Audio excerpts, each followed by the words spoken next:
right, 1 second, I'll patch you through.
We're excited to be back here on Friday night, and now it's true time to see what you're going to do the rest of the season. Here's the telling tale of the rest of the year here. Yep. A lot of teams talk about taking that big jump from week 1 to week 2. We'll see exactly what happens with that. We'll get to the football aspect of things coming up here in the 6:30 hour. But right now we're going to go take a break and come back. We'll find out what's going on around the area this week. There's been lots of other sports going on outside of football. It's been a big week for homecoming, obviously here at Salida, and we will catch up with some folks about that, but we'll talk with some of the cheerleaders. We're also going to talk with Colton Newcomb about the experience of homecoming this week and being a senior, going from week 1 to week 2, and we'll jump on over to Buena Vista once again, as we do with Coach Matt Flavin, and get his take on the game tonight. They're on the road at Hotchkiss. We'll follow the other games going on around the area tonight. This is Inside the Game. We are back right after this quick timeout on Eagle Country 104.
We're here, Aaron.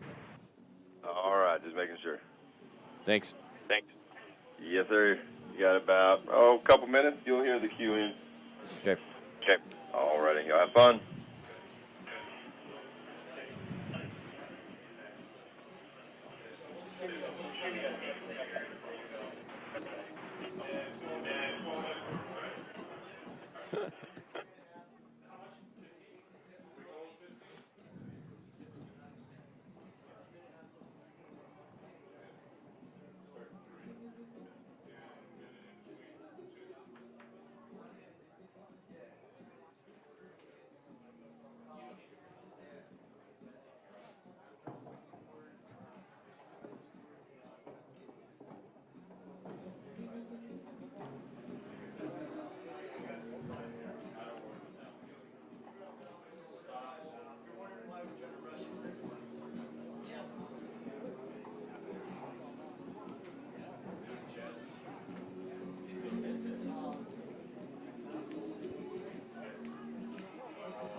We got some time here, so we got about 6 minutes to use.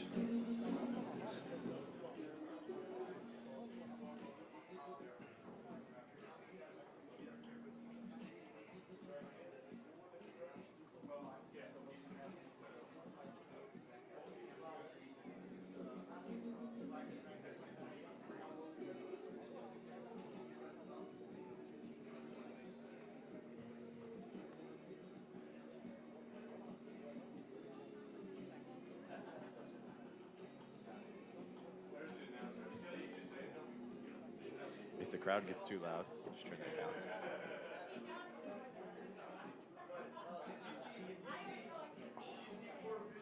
I do know him. He's one of the basketball. He's not anymore, but he was the JV basketball coach for a while. Very, very good coach. Like, amazing.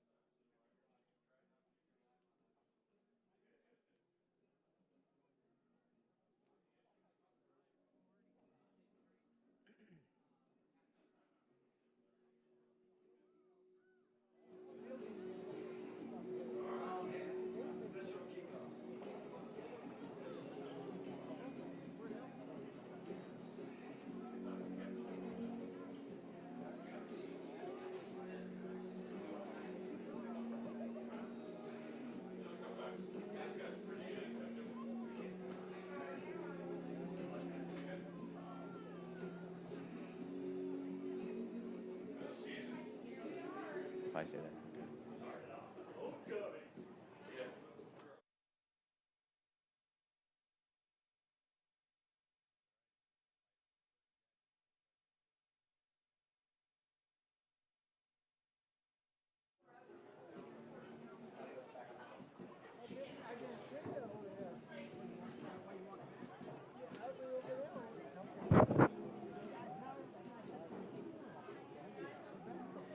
And good evening, and welcome out to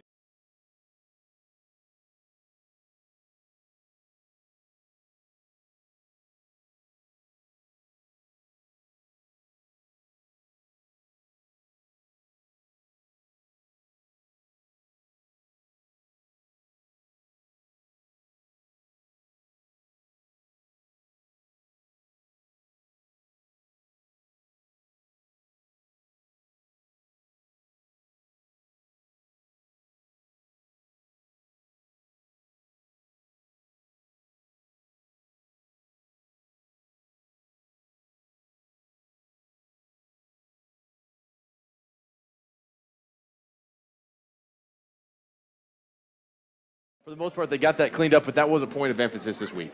And I think it was just that first game of getting those jitters out, coming up, hitting, wrapping, and truly staying on the tackle the whole time rather than just wanting to make that big hit and then falling off. No, you're actually making that big hit, wrapping up, and staying into it the whole time now. Offensively, he's flipping over. Nate Lau, really the calming storm behind everybody at that line of scrimmage as a quarterback, played extremely well throughout, gave his team an opportunity to be successful, ran the ball for over 80 yards, was efficient enough passing the ball as well, really had a big leadership game for him. I think he really just took control of the game. I mean, he was that leader on the field last week, and that's what he had to do, and he took care of it. And those guys really did follow him and make sure that they were listening to him. You want to have that as a quarterback, but you also want to just have that as a senior, as that player that's always going to push you through and take you to that next level, and that's what they really needed. Yeah, played very well out there, led the team. Now it's back at home. You flip things over, your first home game of the season. It's also homecoming.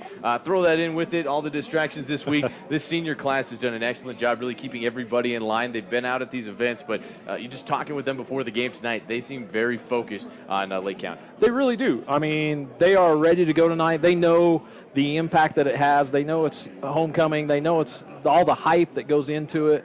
Like you said, all those distractions, there's so much stuff out there that can get you just confused and get your minds everywhere else. But they really are out there on the field, and they are focused, and they're ready for tonight. Got to be excited. Again, got to be focused. The first 5 minutes of the game against Center, not the best for really either team in that football game. But Salida was able to rebound and win that football game 28-12. They are back on their home field here tonight. They've got Lake County, who stands in front of them. Lake County has been a team that's been down for a little while, still trying to get things going. Cody Jump in his second year with the program has got some nice players. Doesn't have a lot of them, but he's got some nice pieces. But they're going to have to find a way to work without Brian Romo tonight, arguably the team's best player.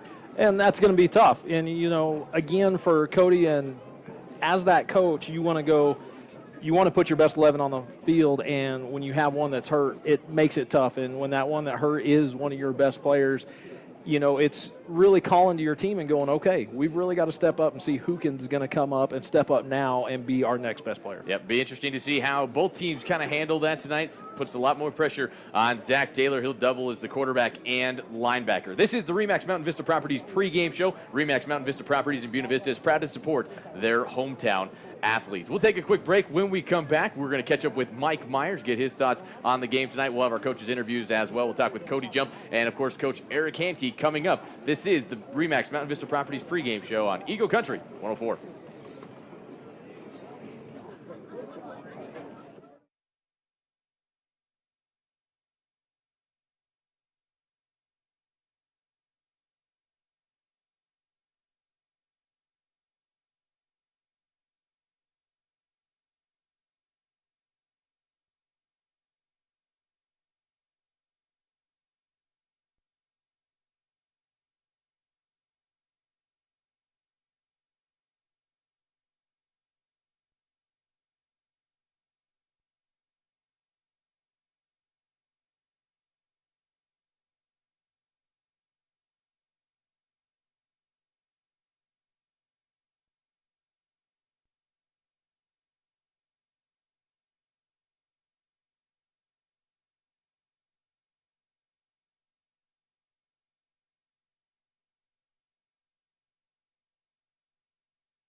40, Jacob Schoenfeld.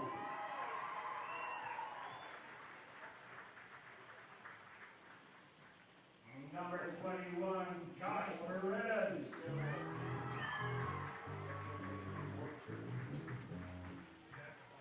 And number 23, Jesse Slater.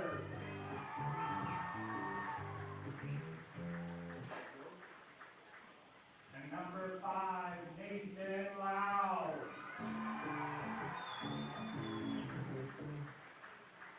Number 2, Jimmy Fontana.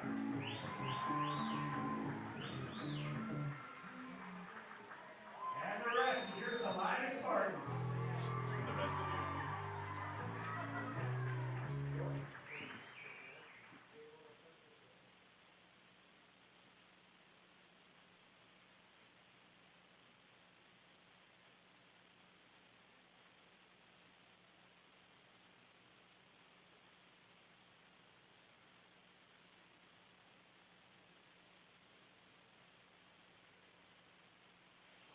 And welcome back on the Remax Mountain Vista Properties pregame show on Eagle Country 104 tonight. Let's go ahead and run down tonight's starting lineup brought to us by Stotler and Young. Stotler and Young are your certified public accountants in Salida. Stop by and see Eric and Danny for all your QuickBooks, payroll services, tax prep, and accounting needs at 1208 C Street in Salida. Coin toss happening here at midfield. It is homecoming tonight between the Spartans as well as the Lake County Panthers.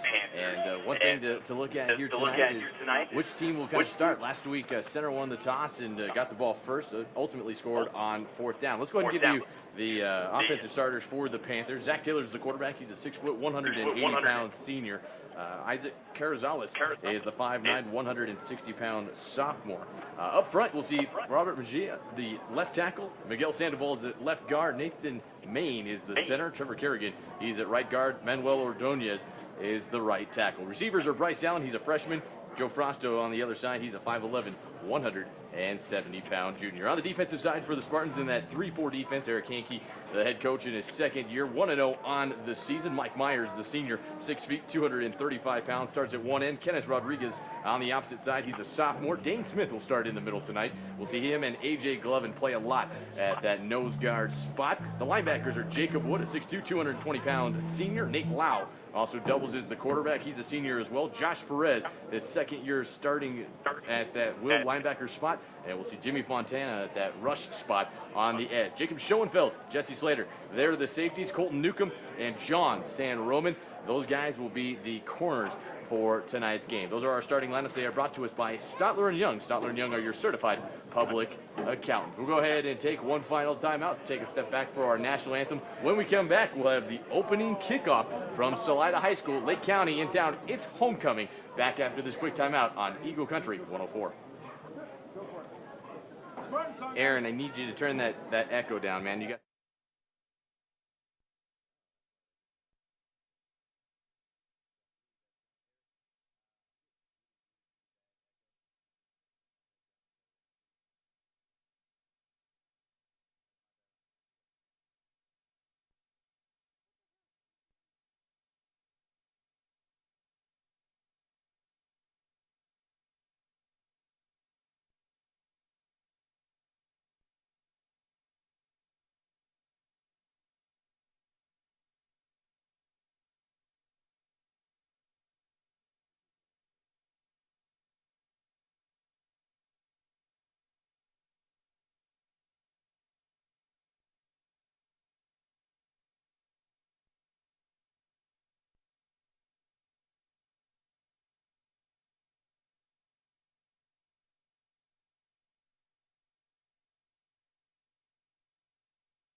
that is your national anthem from Salida High School. Thanks again for joining us on Eagle Country 104. Glad to have you with us once again alongside Luke Dahlberg. Andrew Stossmeister here with you tonight. It's homecoming, and both teams will look very jacked up here for tonight's game, Luke.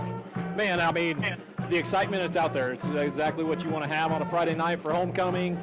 Great weather, blue skies above us. Man, great feeling out here already. Absolutely incredible. Lake County won the toss. They will receive on our left. Salida will be kicking things off, and as Luke mentioned, weather fantastic. Rain in the forecast tonight. Expected to see some of that, but it's been clear outside, and it looks like it's going to be very good. 69 degrees tonight at the start of kickoff, 10 miles per hour with the winds out of the southeast. For that going on here this evening. Salida will wear their home purple jerseys for the first time tonight. White numbers, purple pants, those purple helmets as well. Lake County's in their gold helmets, white jerseys, the golden pants, and gold numbers outlined in a black trim. The uniform update tonight is brought to us by Gunsmoke Towing. Gunsmoke Towing is your hometown towing company, serving your community with excellence. Give them a call today, 395-8030. Ready to go for the opening kickoff. Colton Newcomb teed up at the 40-yard line, 7-yard running head start. It's a high end-over-end kick. He had 2 touchbacks a week ago. He'll start tonight with a kick out of the back of the end zone, and Lake County will come out to the 20-yard line and open things up. Newcomb's had a heck of a start to his season. Man, I mean, he just booted that one. It went a yard outside of the back of the end zone. Just great kick right there. Way to start the game off, you know, showing your presence early. Very early indeed. Zach Taylor's the quarterback. He'll line up in the shotgun. Full house backfield behind him. He's got a couple of receivers to work with as well. He's missing his top running back tonight, Brian Romo. Johnson in the gun. He's looking Taylor rather over to the edge, and he's got his first pass completion to Frosto, who's got it out across the 28-yard line, and he's pulled down right away out there on the edge. Good job flowing over to the football that time by Salida. Allows in on the tackle, and a pickup of about 8 yards. 2nd down and 2 upcoming. You know, I mean, quick pass. That's a great little pass to get that outside read on that. So it's a great thing to start for Lake County right there. Good way to start. Had some trouble throwing the football 1 week ago. A back to either side for Taylor. He can throw it. He's a 2-year starter. He's got a spy now in tight. Here comes 5 guys up to the line of scrimmage. Quick handoff up the middle. 1st down, yardage across the 30, and driving his body forward as a pile will stop things around the 35-yard line. Pickup of about 7 yards before Salida is able to meet him. But good aggressive plays there out of the gate right away. Good tackle on the edge there by Slater. You know, that was great.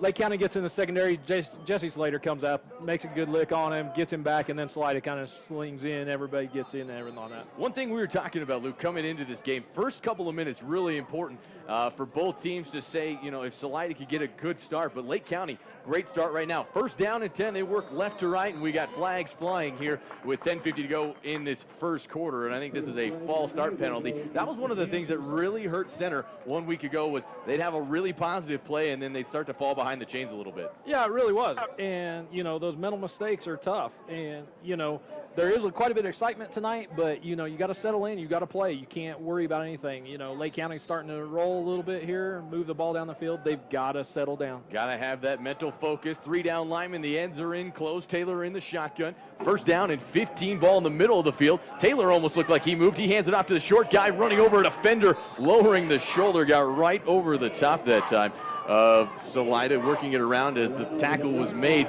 there late by the Spartans, just able to get over. That's another pickup of 6 yards. Jacob Schoenfeld was there for the tackle. But, Luke, you talk about dropping your shoulder. That's the way to run the football hard. Man, I don't think Salida was expecting Leadville to come out and really play like this, and they're coming down. They're showing that they want to hit. They want to play tonight. 2nd and 9. Again, Taylor in the gun. He does keep it this time. He goes up the middle and is dragging a man with him as he's pulled down across that time. Josh Perez was over there along with who's wearing number 21 this evening, and he does a good job with that, getting over. It'll be the first 3rd down attempt again, but another solid pickup. 3rd down and manageable. Good job after falling behind on the chains. Yeah, I mean, 1st and 2nd down, they're pushing it down the field. I mean, you move back 5 off of 1st down, and then you're already going to push it in where it's a short 4 that you got to come back and get on 3rd down here. 3rd down and 4, got to make it to the Lake County 46-yard line. Taylor's in the gun. He'll have a man short motion just in cross in front. And he'll wait, take it, turn. He's rolling to his right. Pressured by Salida, and there's one pass thrown up, underthrown, coming back to the football and making the grab is Joe Frosto at the Salida Spartan 40-yard line. That is a pickup of 14 yards and a big conversion on third down. You know, they did great. That front line, defensive front line, really pushed him out of the pocket, got him going. You know, he makes a great pass right there, gets it downfield. The receiver made a great comeback to get that ball. Good pressure by Jacob Wood on the backside edge, but that's something Salida did excellent last week on third down, really making the quarterback run. That time just a good job really by Frosto turning around, recognizing where the football was at, and coming back to it. First down and 10, ball moving for Lake County. They got a couple of first downs. They work on the right hash, left to right, as you can see. As the quarterback, Taylor's got it, floats one up, hails this one to the end zone. Nobody home there. John San Roman, the closest person around. As that pass again intended for Frosto deep towards the end zone. First incompletion of the night, 2nd and 10. You know, great pressure right there by Fontana. He comes in and actually makes the quarterback throw it quicker than he really wanted to. He wanted to set up, and Fontana actually pushes him to throw that ball a little bit quicker than he wanted to. 2nd down and 10. The first down line is brought to us tonight by Mike's Garage. Mike's Garage in downtown Salida. Stop by and pay Mike a visit at 302 G Street. And remember, with Mike's Garage, quality doesn't cost, it pays. Taylor again, flanked by a running back on either side. That full house backfield, hands it through to the deep man. It stood up and driven backwards. Fontana is right there. And a good stunt there on the backside as well. Coming in to make that play. Good job getting around by the Spartans, A.J. Glovin. That is a gain of 0 yards, third down and long upcoming.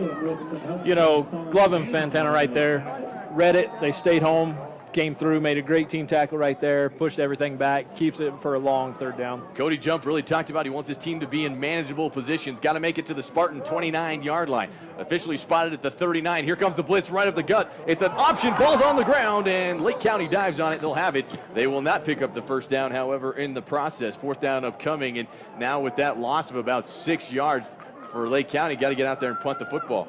You know, that option play right there, Salida read it well. Quarterback got stuck, makes a pitch.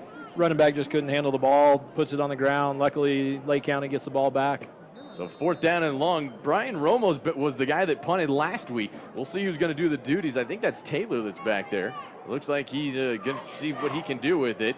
A couple guys back, and that is a low liner. Look out. It's going to bounce, and Glovin will stay away from it. Slater will do the same. It'll be down officially at the 16-yard line. Not a ton on that punt. In fact, it only goes for about 26 yards, and Salida will have it for the first time on offense. Big thanks again tonight to Eddie Line Restaurant. Eddie Line Restaurant at South Main loves their locals, and they love their high school athletes. Be sure to stop by Eddie Line Restaurant on South Main and ask about your local discount.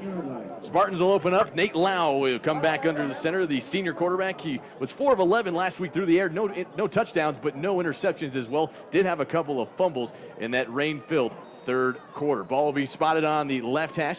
3 down lineman again. Lau turns, hands it right up the chunk, and I believe that's Fontana who took the ball and went forward, chugging the legs for about 4 yards.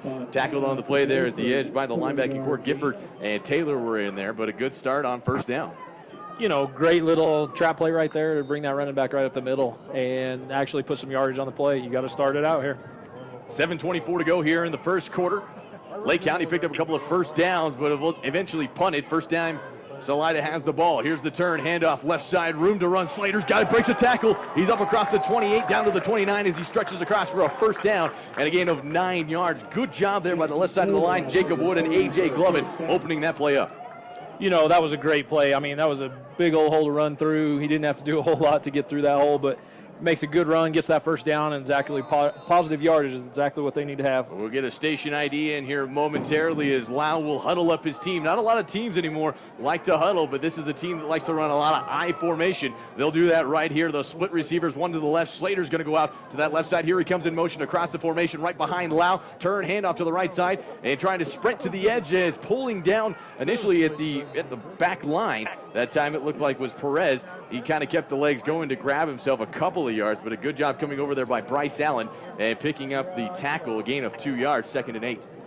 You know, it was a good read, tried to get around the outside, but Lake County really actually read that, stretched it out, made him actually get bumped even further outside than they really wanted to. Wow. You know, Bryce Allen coming up, that freshman out there actually making a play. Did a good job. Allen's a good one. He's going to be around for 4 years and does a good job. Had 8 tackles a week ago. Here's the turn, handoff right up the middle again, but to the fullback, and this time nowhere to go. There's a couple of big big boys up there. Trevor Kerrigan and also Miguel Sandoval, both of them over 6'3" and 230 pounds plus. That time, both got their noses stuck in on that play. You know, they've got some big boys. They just collapsed that middle. Salida just didn't even have a choice of where to go with that one. Not a lot of room to run. 3rd down and long. Last week, there were some good moments for Salida, but ultimately they finished 3 of 10 on 3rd down 1 week ago. Taking their time, getting to the line here in this first quarter. No score.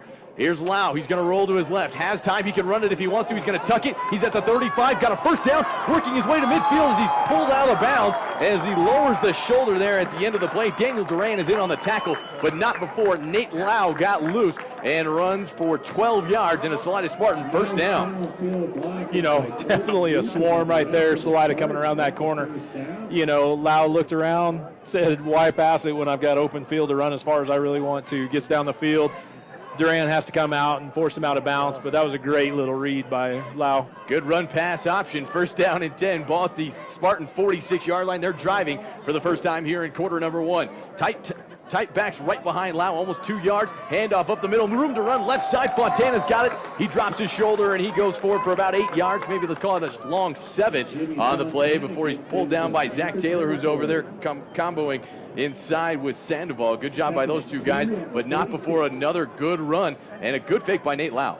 Man, it really was. They're watching Lau now. I mean, they know that he's going to be the center of that offense, so they're really trying to watch him as well. 5:17 clock is moving here in this first quarter. Lau is under center. He's got Newcomb all by himself, split out there to the far side of the field at the numbers. Lau looking left. He hands it off left side again. Same play almost, and that'll be out near a first down. Depends on the spot particularly, but Fontana running the ball hard, wearing those bright, glowing green cleats tonight. You're definitely not going to miss Fontana tonight. You know exactly where he is at any point on the field, but, you know, great little run. I mean, that's a hard run. He's just going to lower his shoulder. He's going to take some hits, but he's going to barrel through everything right there. First down and 10 inside Lake County territory. 4:54 clock is still going here in this first quarter. No score. Lake County had it for a couple of first downs as Lau comes under center, and now we've got an issue. Somebody looking at the sideline. Lau, I think, was confused. I'm almost surprised the timeout wasn't burned there. And we'll hear from our head official for the first time tonight with his call, Rick Sears, who's out there, and it'll be a penalty against Salida.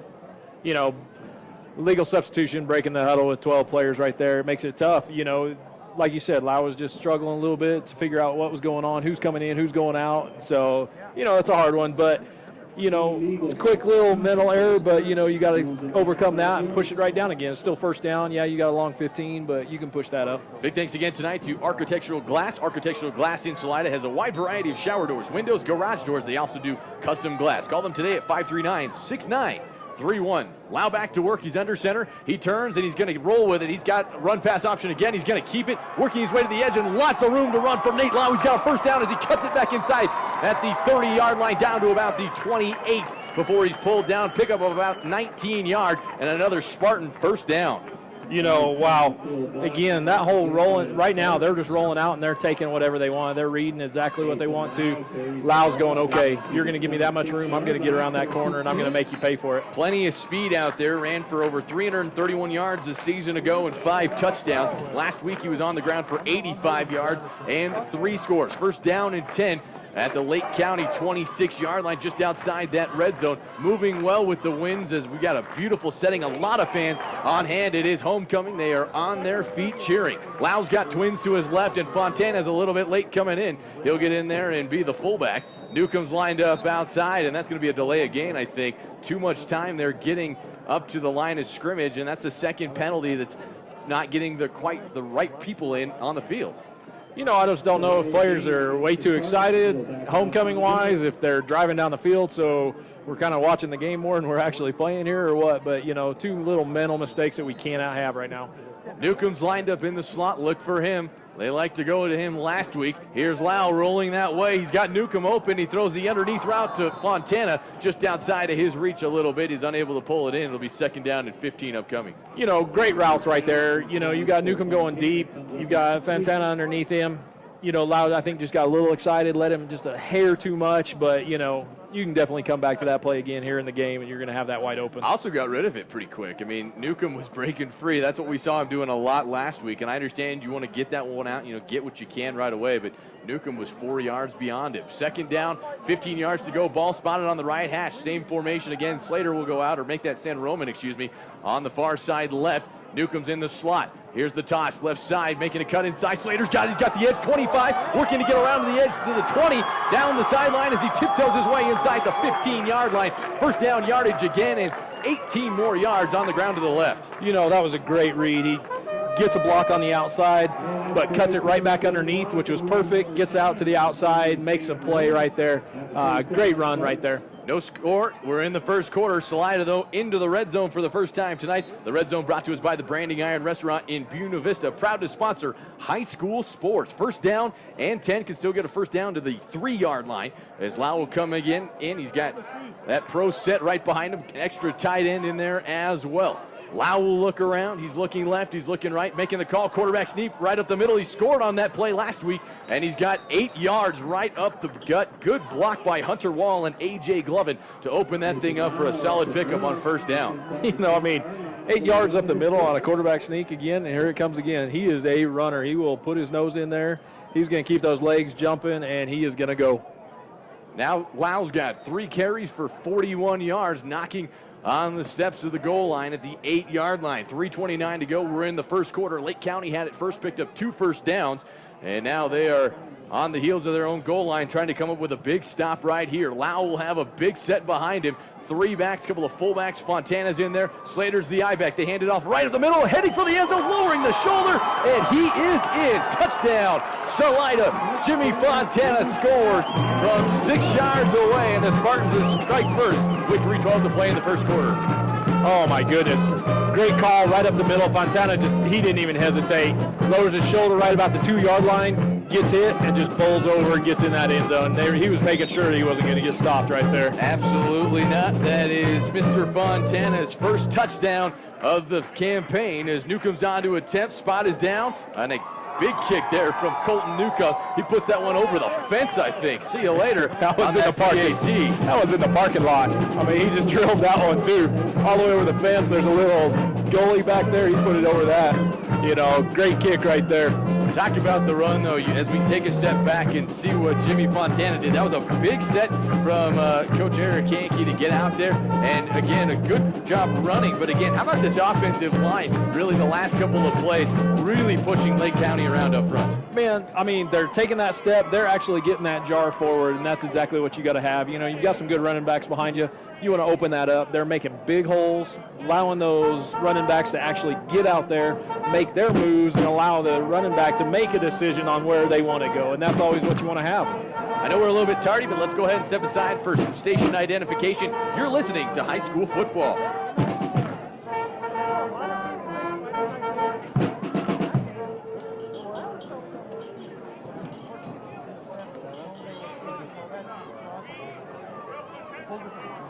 .3:12 to go here in quarter number 1. It's 7-0 Salida leading the Lake County Panthers. Lake County is 0-1 on the season. They were on the road last week, played well, didn't score. They lost to Clear Creek, but really they had a poor second quarter and a couple of miscues, but otherwise they were right in that football game. Newcomb ready, swings the left leg, and see you later again. That one might hit the goalpost. That was a big booming shot there from Newcomb. You think he's jazzed up about tonight? I think he's a little excited to play right now. Special teams, Newcomb's definitely carrying it right now. Wow, another great kick. I give him another one, and I'll bet you he does put it through the uprights right there. Let's see what Lake County does here as they come out of this one, because they moved the football first time through, just got behind the chains a little bit and could not recover. I had a couple of drops as well as they were moving. Let's see if they can be physical once again. Taylor's in the gun. He's going to go 4 wide this time. Plenty of guys back their ball at the 20-yard line in the middle of the field. As Taylor's got time, quick step drop over the slant route. He's got Frosto who makes the grab across the 28 and pulled down quickly by the defense. Stan Roman's in over there on the tackle. Also getting in on that tackle was Jacob Schoenfeld for the Spartans. Pickup of 8 yards. Yeah, that's got to be tough. Salida's got to be able to adjust to that too. They're ready for the run, but they've got to be able to adjust for that pass. When they put 4 receivers out, that doubles formation, you got to be able to cover those. Well, and last week the Panthers threw the ball over and they had people open, but they missed a lot of those passes. The quarterback, Taylor, again in the gun. He's got a running back 5 yards deep behind him, 4 wide receivers. They throw it out quickly on the slant, and the catch is made, but nowhere to run. That was almost a step-back screen. Salida was all over it. Good job getting over there. Josh Perez leading the charge over there with his teammate Jacob Wood. It's going to be 3rd down and short upcoming.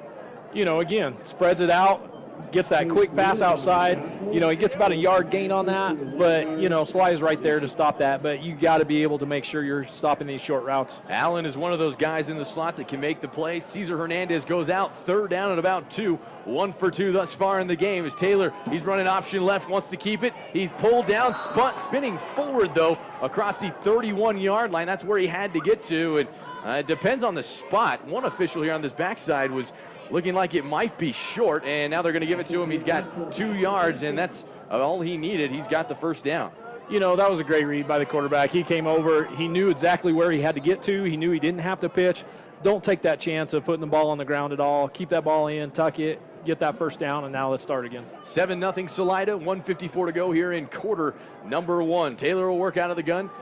7 players in tight for the Spartans on the defensive end. Those 3 down linemen ahead. Taylor, quick step, throws it, is hit as he lets one go. Has a guy get behind the defense, but too far. Pretty good coverage over there by Newcomb, who had that big 46-yard interception return a week ago.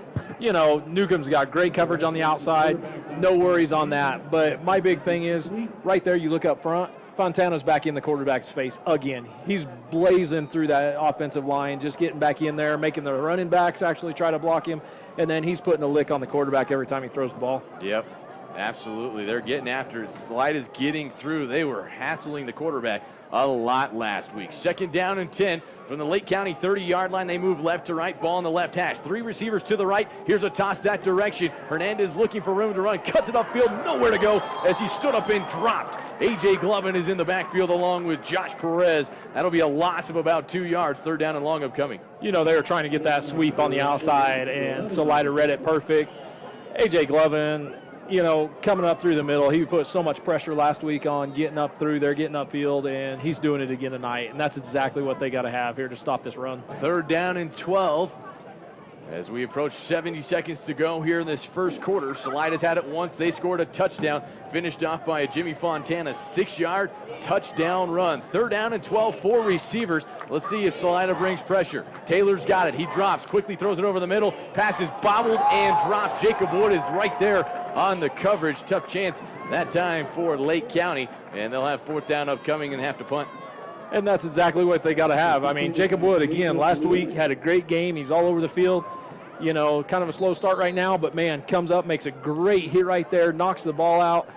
Awesome play to stop that drive. Dangerous return right now. Slater and Glovin are back. Both guys have good speed as the punt will wobble and not get very far. Remember, the number 1 punter is out. It will take a nice roll for Lake County as it's bobbled and down. A late flag comes in there right at the end of that play as that would stand. That is a 19-yard punt for the Lake County Panthers. It's just marked on the Spartan 49-yard line. Let's wait and see, though, what the officials decide they're getting together. But either way, going to be really good field position for Salida. And the bad thing is, I think, a little bit of targeting penalty right there.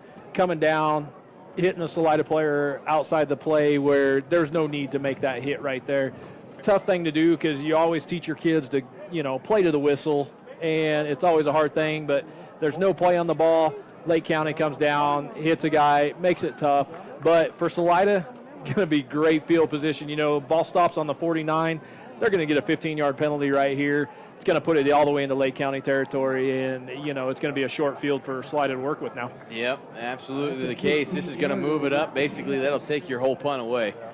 You'll get 4 yards on that, if that. Big thanks again tonight to Pro Styles Hair Salon. Pro Styles Hair Salon in Salida hopes each athlete's season is full of style. Mention this ad and receive 10% off your next service. Get to Pro Styles today. Lau's got it as he wants to keep it. He's rolling with it, and room to run again. Nate Lau's got it at the sideline and out near another 1st down. Coaches for Lake County can't believe it. Lau got free, slipped inside, and picked up an extra 4 yards at the end of that for a gain of 14 and another Spartan first down. Oh, wow. I mean, Lau's just kind of running whatever he wants to do right now. Gets outside again, makes a great cut inside again. I mean, he's getting around that block. The receivers are making a great block outside, pushing that corner out. He cuts up underneath it, and, man, they're getting down the field. Left off right where he was 1 week ago. First down and 10, back inside the red zone, presented tonight by the Branding Iron Restaurant in Buena Vista. Lau's got twins to his right as Newcomb standing tall in the slot. Newcomb runs the corner route. Lau looking for him, not open, instead throws it underneath. Fontana makes the grab and hit across the 20-yard line on the drag route. Good job flying over to make the tackle. Duran and Carrizales were there for the pickup of about 3 yards. You know, again, gets outside. Great little play. You know, Lau reads it, gets a nice pass outside. He had 2 receivers open on that, so there was no problem on that. But, you know, gets a quick little read, makes some quick yardage right there. Spartans can run another play if they hurry. 8 seconds to go in the quarter. Clock is moving. Turn, toss left side. It's Fontana again. He makes a cut inside. Tried to get out and spread it. Make that Slater, beg your pardon. He grabs about 4 yards, and that'll be the final play of quarter number 1. Salida 7, Lake County nothing. Spartans looking for more points when we come back in 60 seconds. This is high school football on Eagle Country 104.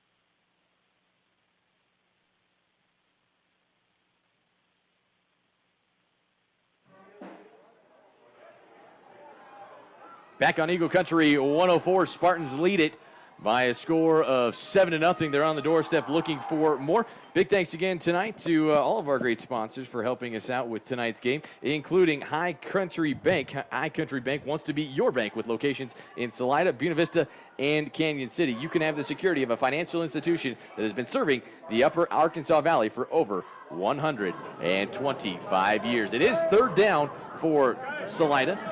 See what they can put together. Thanks again as well for all those joining us online tonight at SalidaLive.com. Third down, about 3. Got to make it to the 14-yard line. Lau's under center, double tight. He turns, hands off. Fontana has got it. The pile pushing, and Lake County's going to get a big stop right here. It'll be fourth down about a long 1 or a short 2.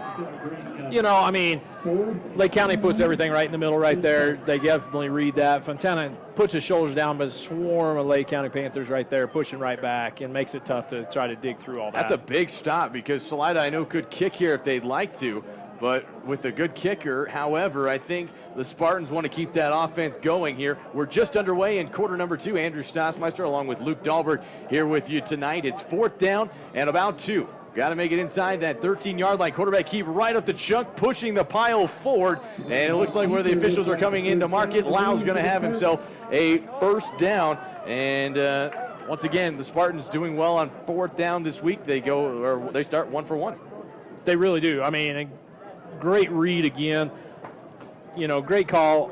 Lau really wants to always put his head in there and go get some yardage, and they're not going to stop him. When he really wants to get it, he's going to go get it. Not a bad idea indeed. Big thanks again tonight to Gold Strike Communications. Gold Strike Communications is a video marketing solutions company. They specialize in print, internet, television, and corporate marketing, multi-camera, studio, and location services. Give them a call today at 694-3063. Lau will come under center. He's going to have his tight end, Schoenfeld, bump around, and now we got whistles again flying. And I don't know if that was another issue with maybe the youngster might have put his hand on the ground. And everybody kind of looking around. Maybe they just didn't have things quite set. Let's wait and see. And we've got offsides on the defense. How about that? That's going to be a 5-yard penalty. There have been already 3 penalties now for 25 yards on Lake County. That'll move it a little bit closer. In fact, it'll move it inside the 10-yard line. If you're just joining us, Lake County's had the ball a couple times. They've had to punt. They've got 2 first downs. Salida, with the first time, went right down the field and scored. They're knocking on the goal line again for points. First down and 5 Ball spotted on the 7-yard line. Same formation. Here's a toss, right side, cutting it up inside. Slater looking out, breaks it to the edge. He's on his way into the end zone. There is a flag on the field at the end of the play, and this one may not be counting with 10:58 to go as Slater came right around the edge and walked into the end zone. Good read to bend that one to the edge, but let's wait and see what the officials have to say. You know, great read right there. Gets in, cuts in, then cuts back out, gets around the corner. And it is a holding penalty against Salida, so wipe the touchdown off. You know, makes it tough right there that you're going to get a penalty right there on a great run. Makes it tough. So take that away. Fans, a lot of them out here tonight at Salida High School. Good to see so many people out. It is homecoming. A lot of people have come out. It's turned out to be a beautiful night. Just a couple of clouds have rolled in here in the last 10-15 minutes or so. But with that penalty, it'll move it back officially to the 13-yard line. It is still now first down and basically 10. Can get that first down at the 3. Let's see what Lau wants to do as San Roman splits out wide to the left side. Couple of tight ends in tight. Here's the play fake. Rolling left. Lau's got time. He can run it if he wants to. He cuts it at the 10, dives for extra yardage, and he comes down around the 8-yard line. And still a pretty positive gain there of about 7 yards. It'll be second down and short upcoming.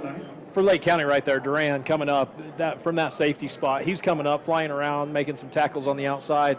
Doing great right there. Lau got outside, had that time again. Salida's really pushing that corner and really isolating everything so Lau can get around the corner to actually make some decisions out there. Lau's run 5 times for 62 yards. He's under center, and how about this? Everybody's in. This is a goal line formation, true. Now Lau's going to keep it. The pile's pushing. Lau's going to get really close, maybe to the inch line. As he pulls up short, he's got another first down for Salida, their make it their 5th of the football game. And Lau is down at the inch line.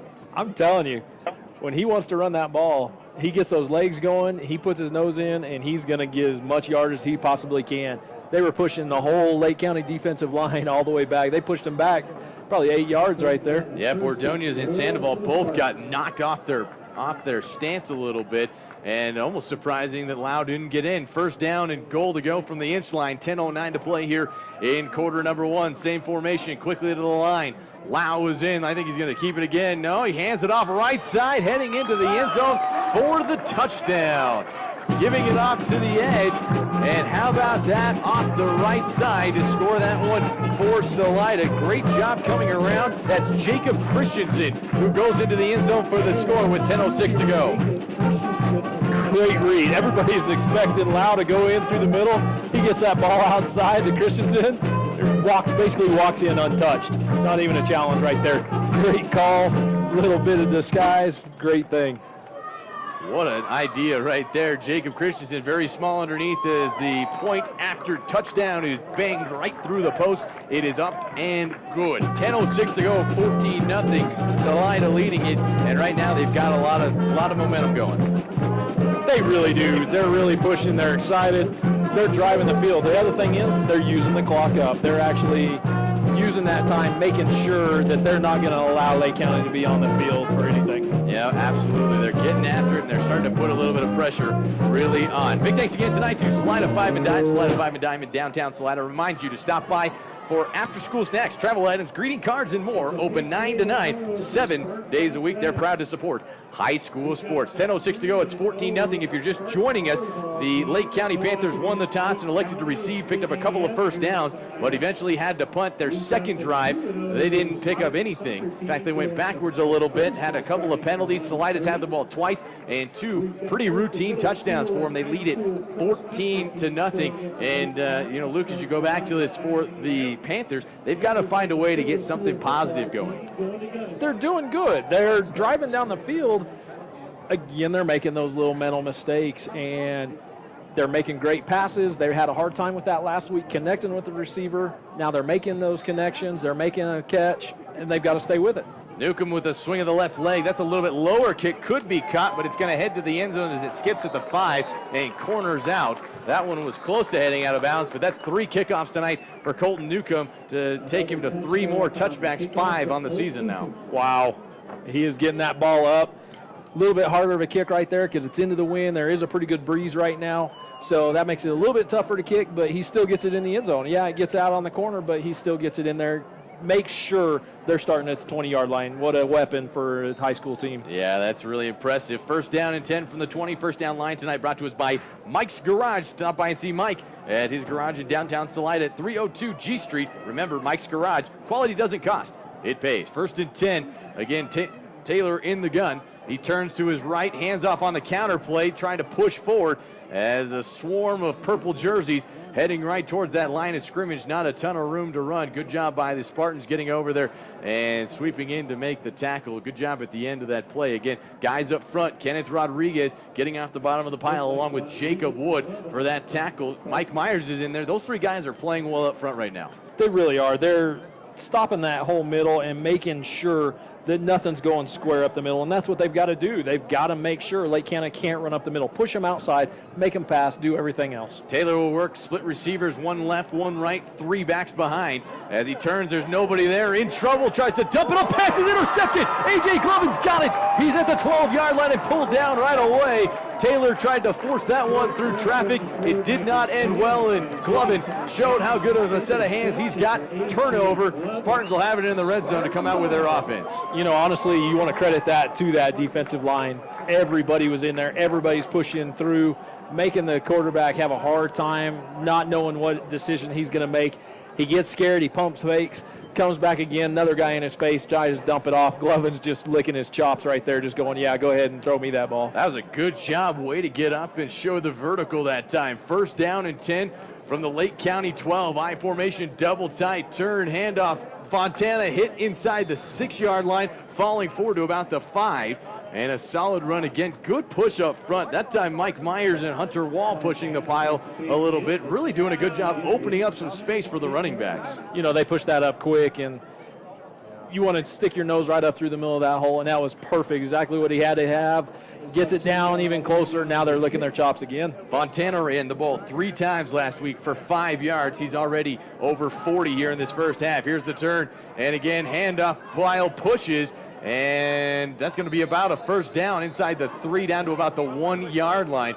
That time by a solid run once again by the Spartans. They're getting after it. Fontana again, not afraid to lower that shoulder as he gets out of the bottom of the pile with Jacob Wood. That offensive line, they are pushing hard. They are winning the battle of the trenches right now. They are actually getting everything up, giving everybody else a chance to play. You know, that's what you always want to do as a quarterback and as a running back, give that credit to your offensive line, and that's what they're doing. Perez and Fontana are the backs. Lau is under center, first and goal. Lau looking left, looking right, under center. Quarterback keep up the middle. You betcha he's in for the score with 8:24 to go here in this first half, and Salida has opened up a 3-touchdown lead. Wow, here we go again. Nate Lau stepping it up. He wants the ball. He wants the touchdown. He smells that blood. He's going to go after it right now. Lau with his 4th rushing touchdown of the season to push that one in. Newcomb's out there once again. Bridger Russell, the hold. Again, that one looked too easy. Hunter Wall got a good push once again, playing very well for a freshman as that spot was a little late. Good job by Russell to get that thing down. And Newcomb crushes it through the posts again. 21-zip with 8:24 to go. A little bit high of a snap. That was a great snag by the holder. Gets the ball down. Newcomb being patient, still gets a great hit, puts it all the way through and the backside of the track. Man, he's not getting phased. I'll tell you what, he was coming through swinging at that thing before the ball was there.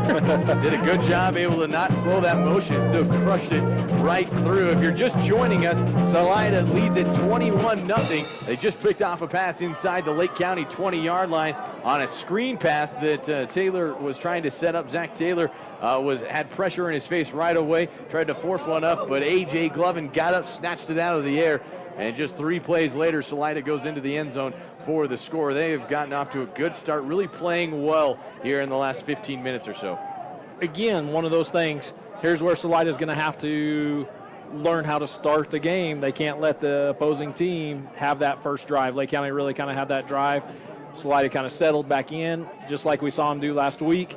Now their defense comes in, makes the stops, playing well, forcing Lake County to make decisions that they don't want to make. On the other side for Cody Jump's group, got to get, like we talked about the last time, got to get something going. See if they get a kickoff return here. Again, Newcomb is kicking into the wind. This time there's 3 guys back there to catch this, trying to really take everything away. Not very often do you see that, as Newcomb gives himself a 7-yard start, puts it high and deep, plenty of hang time. This one's going to be returnable up to the 10, 15, 20 in the middle of the field, working to the right side, hit and pulled down at the 25-yard line. Salida all over that play. Good job coming in to make that tackle on the play, as the Spartans able to ring it around with a nice job. Hayden Garduno's in on that play. Good job for him. Get in there on special teams. It'll be first down and 10 from the 25-yard line. Great kick right there, gets it high. But that's what Lake County wanted to do. They wanted to have somebody back there, like you said, get that return. They wanted to try to get something going here. See what they can come up with. It's first down and 10. Taylor, again, the guy, he's a second-year player. This group has some guys back. They've got 6 starters back on the offensive side of the football. Taylor in the gun, turns, hands off, left side. Cutback room is available. Nice move, spinning forward for a first down across the 35 and falling up to the 38 on that play. Very solid run. Josh Perez is in on the tackle, but a good solid run by the Lake County Panthers that time. Wow, great spin move. He hits the hole first, gets upfield, comes up, makes a spin move, gets the rest of the first down, and that's exactly what he had to have. He was excited to get that one. That was something else. Good run. I think that looked like it was Allen running the football that time. Again, they got the gold numbers of the white jerseys. Pretty tough to see, as they'll hand it off again left side, this time running laterally. Salida's having nothing of it. That might be a half inch if they give it to him. That particular time. Good job by Isaac Carrizales to get over there, but Salida just better up front. Myers again at the bottom of the pile with Jacob Wood. You know, Schoenfeld was in on that too. Great swarm right there to actually get everything going in. Get a flag on the play right there, a little bit of a holding. Hard for Lake County. They've got to step up. These mistakes are going to kill them again. This Salida is going to definitely capitalize. They were so good at it last week. They made center pay for every mistake they made.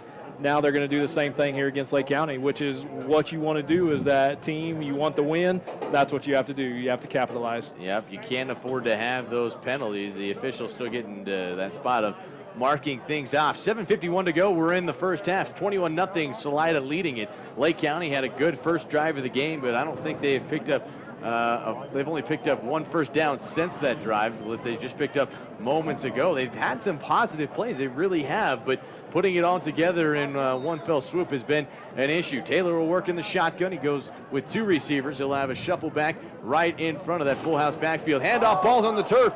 Players are diving on it. I think Lake County's able to get on top of it. Duran and Carrizales, those running backs, have been having some issues tonight hanging onto the ball, and that brings us back once again. Brian Romo, he's over there tonight in jersey and jeans, and that's a player you really miss for this Lake County football team. You really do. When you have your top running back standing over there in street clothes on the side, it makes it tough. They're so used to taking the handoffs, seeing everything in front of them. Duran right there just couldn't even make the connection right away. Yeah, just had a hard time trying to get it all together, as Taylor will work here. It's second down and a long, long way to go at their own 25-yard line. First down line's up near midfield. Here's the screen left side. Pass is thrown up and caught. Nice job over there on the edge and room to run by Bryce Allen before being forced out of bounds. That'll be a nice gaudy pickup of about 16 yards and bring up third down and manageable. Wow. Gets outside. He was wide open. There was nobody around him. I don't know if he was just short in coverage and they had guys behind where that was. Makes a great play. Gets it outside. Freshman coming up again, making a catch, making a great athletic catch right there, getting outside, getting all that penalty back. Yeah, that's exactly the case. It'll be third down and about 8. Got to make it to the Lake County 48-yard line. Here's the turn, handoff, room to run over the edge. That time Duran's got it, and Gifford actually rather took the ball and didn't have a lot of room to run again. Tried to run over right guard. Kerrigan got knocked over. Kenny Rodriguez was right there for the stop. It'll be fourth down, and you're down by 3 touchdowns with 6:45 to go. You might be thinking about going for it here. You know, at this point, you're down 3 touchdowns. You got to go. They're going to call a timeout here. They're actually going to think about it. But, you know, as that coaching, you've got to go for it. You've got to get that momentum. You've got to get some kind of spark in your team to get everybody excited to play to get there. Yep, got to do that indeed. We'll take a timeout. 6:39 to go here in the first half. Spartans lead at 21-0. We're back in 30 seconds on Eagle Country 104.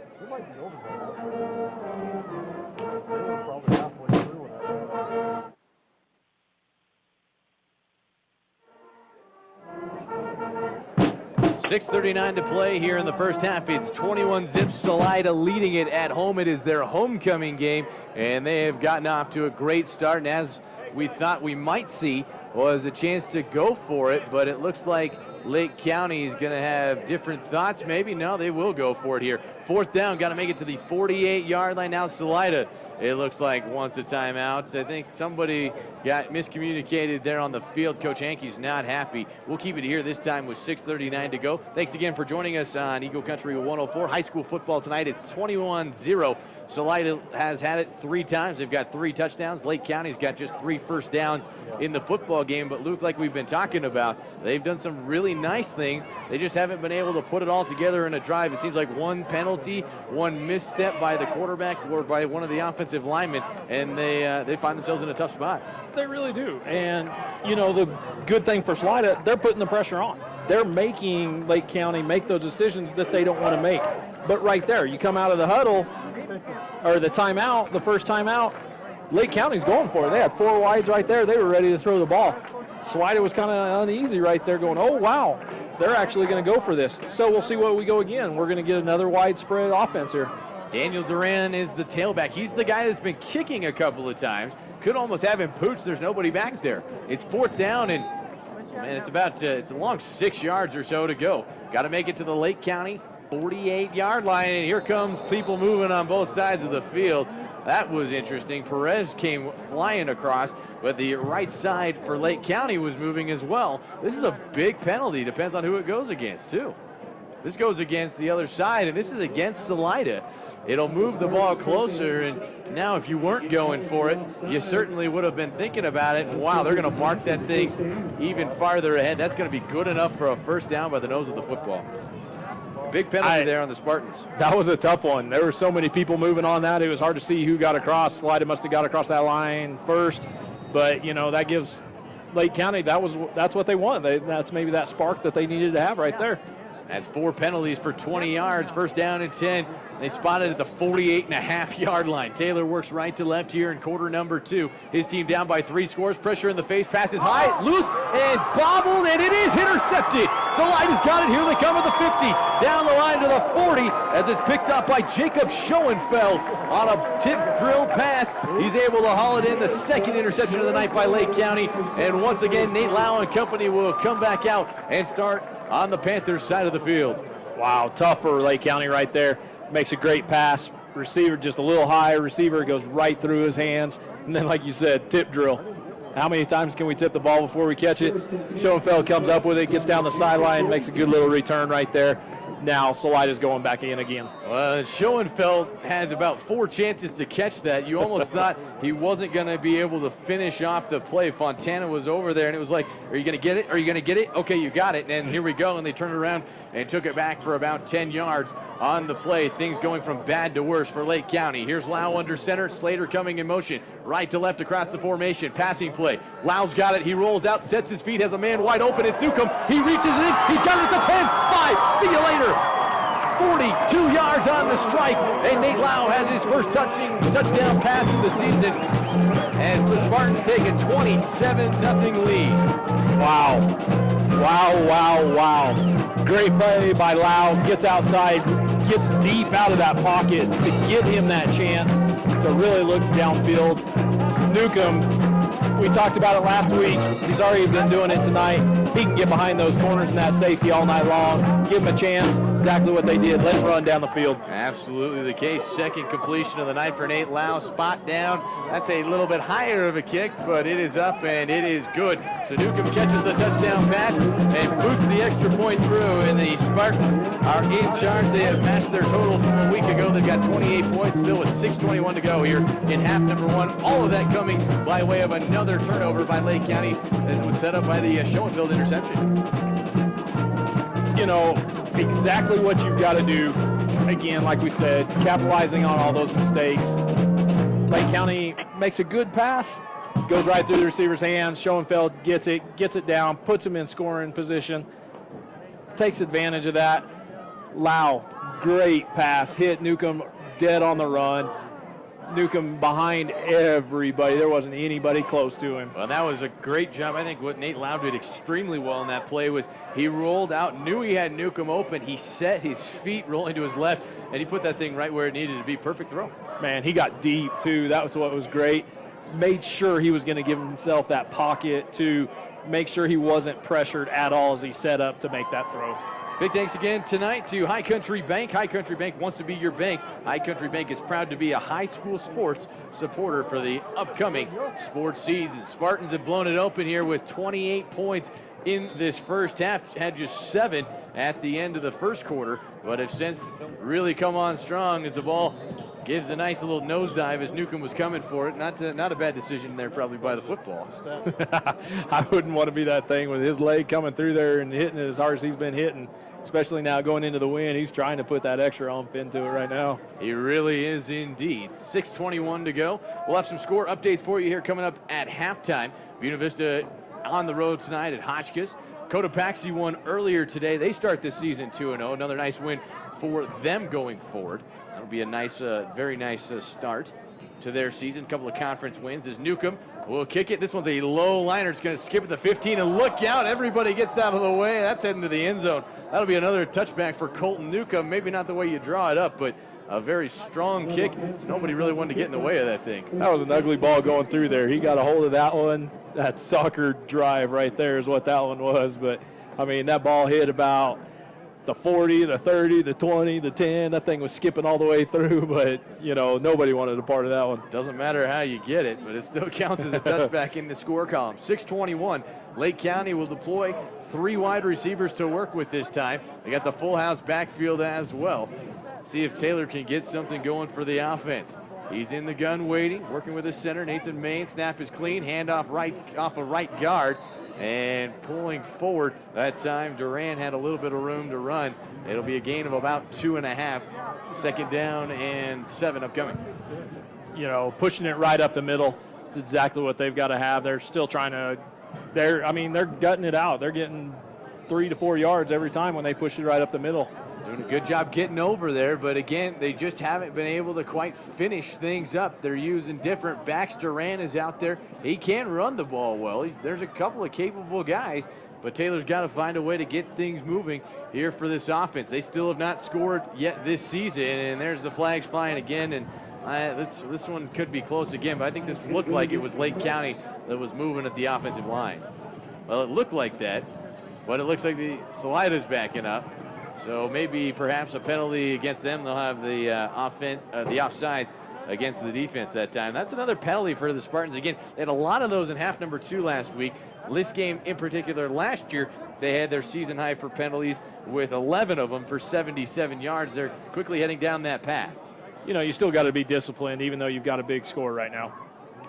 2nd down and 1.5 yards maybe, and there's the whistle again, and now Laundry is covering, and this one was on Lake County.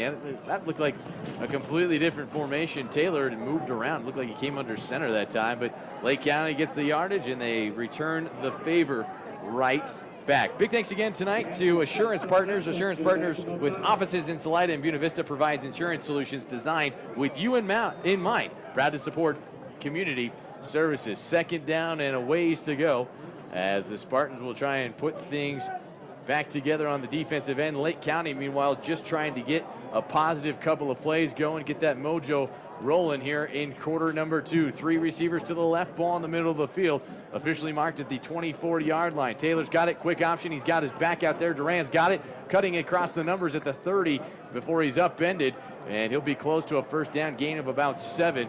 We'll see where the spot is at, but a good run as Josh Perez cleans him up on the tackle. Quick option. It wasn't even really a true read option. It was more of just that fake outside, set your feet, get a good pitch, get Duran running hard to the outside, and that's exactly what he did. He's a quick kid, gets out, almost gets that 1st down right there. Lake County 2 for 5 on 3rd downs. It has been an issue. Salida looking like they're loading up. Here's the handoff up the middle. Good job by the left side of the line. Mejia and Sandoval opened that one up, and Wood was a little bit tardy coming in along with his teammate Kenneth Rodriguez for the tackle, but it is good for a pickup of 4 yards and a Lake County 1st down. They really opened that hole right there. They really did. Lake County got into it. They got the yardage that they needed. Jacob Wood, Rodriguez, they crashed down on it a little too late when it comes to that, trying to stop that first down. That's Durant's 6th carries already. He's got 37 yards. He's been a very plus attitude for this Panther team that ran the ball pretty well 1 week ago. Here's Taylor. He wants to throw at halftime, fires it high and nearly intercepted again. Newcomb was over there. Good coverage on the edge. Schoenfeld also that direction, but again, that's one of those passes that we saw a lot of last week from this Lake County team. They had guys that were open, but Taylor just hasn't been able to get it to him. You know, he's got to calm down. He's really got to calm down, set his feet, put his arm into the numbers of the receiver. Right now, he's just he's letting go of that ball a little high, letting it soar over the top. He had 2 receivers open right there. Really did. He's done a good job. He's thrown for over 50 yards, but he's also thrown those 2 uglies in the football game as well. It's been tough sledding here as of late as the quarterback again works it to his right. Not a lot of room to move it again as Nate Lau came out from his linebacker spot. And it'll be 3rd down upcoming once again. Just saw one conversion that was pretty big. Can Lake County come up with another one? Because that would really help them keep the drive going and at worst keep the Salida offense off the field. You know, there's that slow option right there. He reads it, fakes the pitch, comes back inside, and then you had quarterback on quarterback right there for the play. 3rd down at about 5 yards to go. Taylor, handoff, Duran left side, and Duran lowers his shoulder, and he's going to have a first down across the 44 down to the 45-yard line. That's a big-sized kid out there. Duran at 200 pounds. Not a real tall kid, but a good job running. Bridger Russell came up to make the stop. Good job by Bridger coming up, but a better run that time by Lake County.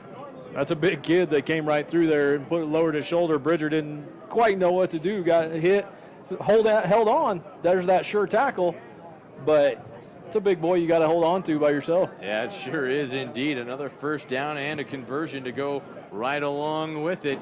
As Taylor in the gun again, turning, faking. It looks like it's a screen. It's set up, and they wheel it out there. Catch is made by Allen before he's taken down. Spartans out there on the coverage pretty nicely. Once again, Slater got over there to make the stop. My thing is, right there again, Salida still putting pressure in by that defensive line. There was 4 guys in there pushing through to go make him make that choice of where he's going to throw the ball. 2nd down and 8 yards to go as Russell will come back in. Jacob Wood will take a seat, get himself some time. 3:13 to go. It's 28-0 here in quarter number 2. Taylor will operate in the gun as he has done all night, and he'll send it back in motion just in front to the edge of the line. He turns, handoff. Durant slips the first wave. Russell's in there for the stop again. And a gain of about 2 yards out near midfield. Officially, let's calm down at the 49-yard line. 3rd down upcoming. Already seen a couple of key conversions for Lake County. They've had some success running the ball inside, starting to open up some more windows to the edge. They really are. You keep pounding it inside, Salida's going to have to accommodate to that and adapt and put people inside. Then they're going to try to spread it back out. They're trying to work the field as much as they possibly can, make Salida think a little bit more, try to open something up to get them that score. They've got to have a score here. Clock is running again. If Lake County can eat this clock to the end of the half, that would be a big bonus for them, down by 4 touchdowns. They've got 2 turnovers in this game. 3rd down, quick pass over the middle, slant there, and caught inside of the 40-yard line. Big target out there on the edge. Frosto's got it, and a pickup of 18 yards and a Lake County first down. That's 3 straight conversions. Good coverage right there. San Roman was behind him, but quarterback makes a good read, steps up into the pocket, which you hardly ever see from a high school quarterback. That's a rare thing that they don't want to. They want to get away from all those big linemen. Steps up in the quarterback, makes a good throw, gets a long, deep route right there. Perfect. Excellent job at the end of that. 2 minutes to go. Taylor now in business on the Salida side of the field, but Taylor wanted to look like...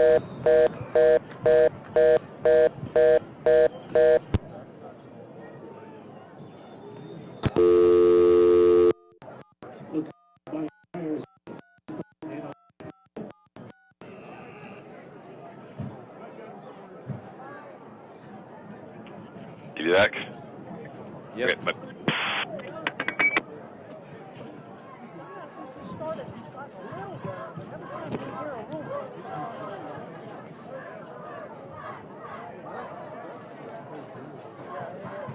Minute 48 to go here in quarter number 2. Timeout just taken on the field to settle everybody down with a minute 48 left. Andrew Stossmeister, Luke Dahlberg. Lake County finally got some positive mojo going.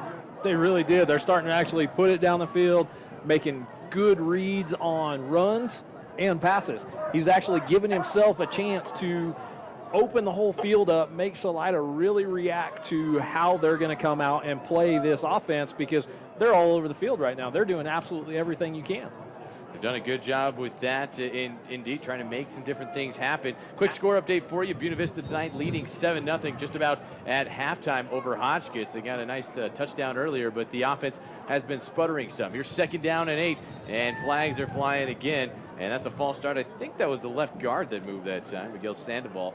But either way, this is another penalty against Lake County. That's going to be penalty number 5 against them. They're starting to catch up to Salida. That's 5 penalties for 40 yards.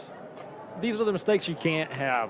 You know, a young team, you cannot make that false start as you're driving down the field. You're trying to get the ball in the end zone.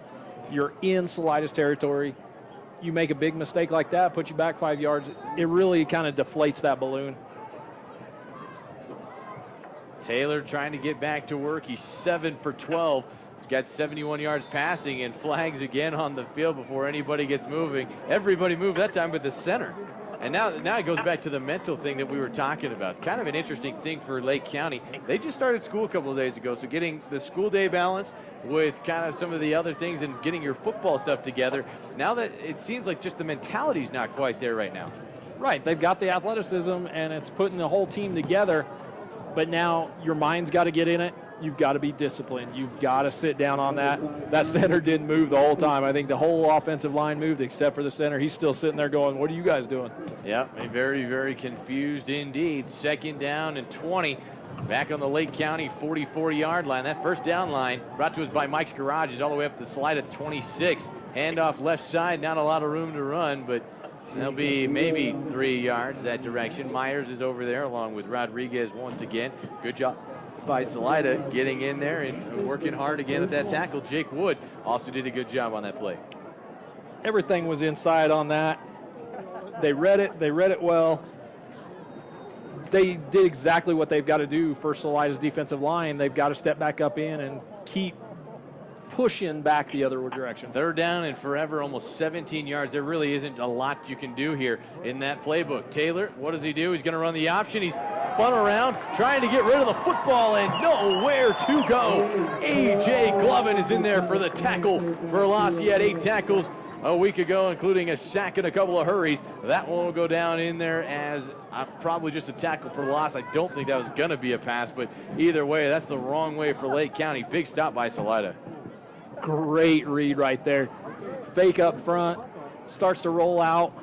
Glovin comes in and makes a great grab on him, slings him around, puts him down on the ground. Exactly what you want to do to try to stop that drive. Only 50 seconds left. The clock is running, so Lake County in no hurry. Salida, it'll be interesting to see what they decide to do. They got a 4-touchdown lead. They've dominated from the very beginning of this one. Lake County had the football first. Really had some trouble. We'll have a full recap for you here coming up at halftime, but all the homecoming festivities have a couple of players probably still hanging out there. We're going to have an interview at halftime as well, but as you look to the field right now, you got 37.2 seconds to go in this half. If you're Salida, you don't need any more, but you've got guys that have been running wide open. They might take a shot at Newcomb. You know, what you want to try to make sure you do, first things first, you've got to stop on this 4th down. You can't let that score come in. You want to go in 28-0 at halftime. You want to keep your momentum. You want to keep your guys excited about everything. Go in on a good note. Don't go in on that bad note of making a mistake, getting the ball thrown over the top of you. You want to stop it here. You know, Lake County is going to come out. They're going to want to score. They want to take that chance. They're going to want to try to push it down the field and see what they can do. See what happens with 37.2 seconds to go. Timeout on the field is brought to us tonight by Mountain Tech Motorsports. Mountain Tech Motorsports in Buena Vista is as you're taken care of when it comes to motorcycles, ATVs, snowmobiles, parts and service. Throttle Therapy off County Road 317. Ask for Sean. 4th down, and it is about 20 yards to go. See if Salida's going to put anybody back. Slater's on the field, but it looks like Lake County actually might be going for this. Maybe a pooch punt, maybe not. We'll see. Again, Time is going, and now Salida will back a couple guys out, and players again moved early. Wow. They just let that one go. Ball's going to hit at the 10, skip to the 5, and knuckle out of bounds at the about the 45-yard line. Luke, explain to me how that wasn't offsides when half the teams on each side came across early, yet no flags flew.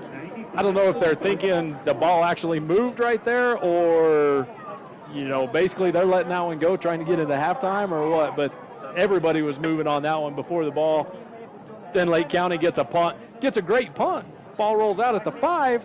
It's exactly what you want when you're a coach. You want to get that ball down there, pin them deep, but there should have been a flag on that one. I don't know where that one came from. That one, of all of them, that's the one that you have to call. That's the one you cannot.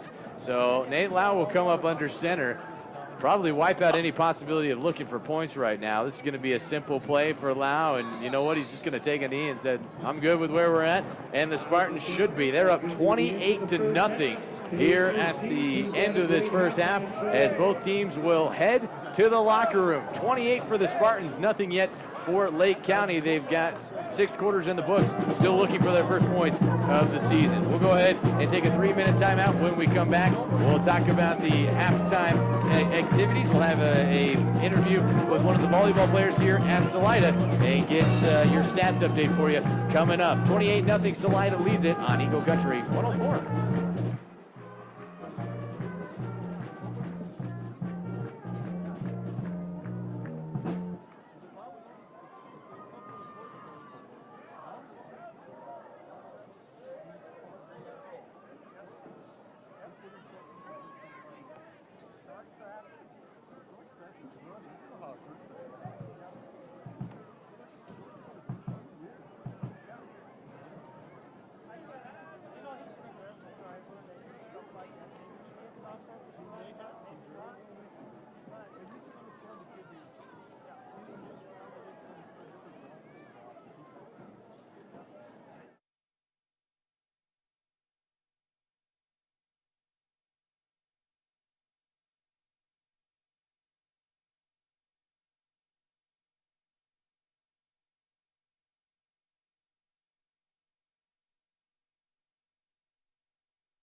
Some of the festivities going on there bringing out the nominees for the homecoming queen, and they'll get ready to name that momentarily. Meanwhile, it's 28-0 here at halftime. Let's go ahead and take a look at our game recap tonight, brought to us by the Branding Iron Restaurant in Buena Vista. Don't forget to join us at the Branding Iron Monday nights for the Coaches Show and enjoy the multitude of specials they've got. Also, you can just come on out and sit at the bar. Stop by off Highway 24 in Buena Vista. Lake County won the toss and took the football first, moved it pretty nicely. In fact, almost looked like they came out with good presence early on. Luke got after it, ran the ball well, picked up a couple of first downs, but then things started to kind of go away from them at that point. Salida got the football for the first time, went right down the field, had an excellent drive to go down and ultimately pick up points and score their first drive of the game, courtesy of a 6-yard Jimmy Fontana run. The extra point was good from Mr. Newcomb to put it through. That made it 7-0. That was all the scoring there was for the first quarter. But then Lake County started to really slow up on their offensive side. They threw 2 interceptions in the second quarter alone. A.J. Glovin and Jacob Schoenfeld have both of them. Neither one of them with big returns on either one, but they put the ball in great field position just a couple plays later. Touchdown run by Jacob Christensen. He pounded one in. Nate Lau had a 1-yard touchdown run. And then to cap off that scoring in the second quarter, Salida threw a 42-yard pass. Colton Newcomb able to haul it in for his first touchdown reception and his quarterback's first touchdown pass of the season. That's where we sit 28-0. And Andrew Stossmeister and Luke Dahlberg here with you tonight. Complete domination in that first half, Luke. Well, Salida's just handled it. They came in. That's exactly what you want to have, is your team come out and actually do exactly what you want. They're running to the outside. They're running to the inside. The offensive line's opening holes that a Mack truck could drive through. They're doing everything that they absolutely wanted to do on a night like this. Great weather, a little bit breezy, but you get that point where that's exactly what you want to have on homecoming. You want to put the ball in the end zone. Salida's had the ball 5 times now. 4 of them are touchdowns. 1 of them, they kneeled it to go into halftime. What more can you ask for? Couldn't ask for any more. The defense has been dominating. On the other side, the Panthers, we tried to avoid as much as we can, but they are on a nasty losing streak. They haven't won their last 23 games, and they haven't scored in their first 6 quarters of 2014. Those are the numbers. I know they're not pretty, but you can see from this team they've got some pieces to be able to do some things. They just need to find a way to put it together, whether it be a penalty, whether it be a turnover. There were some really tough moments for them in quarter number 2. Great things. You see a lot of great things as you watch out when they're driving down the field. They've had 2 great drives, but then they have mental errors that just stop them, and it's part of that young players that have a hard time coming onto the field and knowing exactly what to do, how to handle it, and then just players connecting together and actually putting the whole offensive together. The quarterback's making great reads as run an option or making those passes. He's making great reads, but some of his passes now, they're starting to get away from him a little bit. I don't know if he's tired, if he's a little confused, if he's a little worried about Salida's defensive line coming in and hitting him every single time he throws the ball, what it is. Receivers are getting open. They're running great routes, doing exactly what they need to.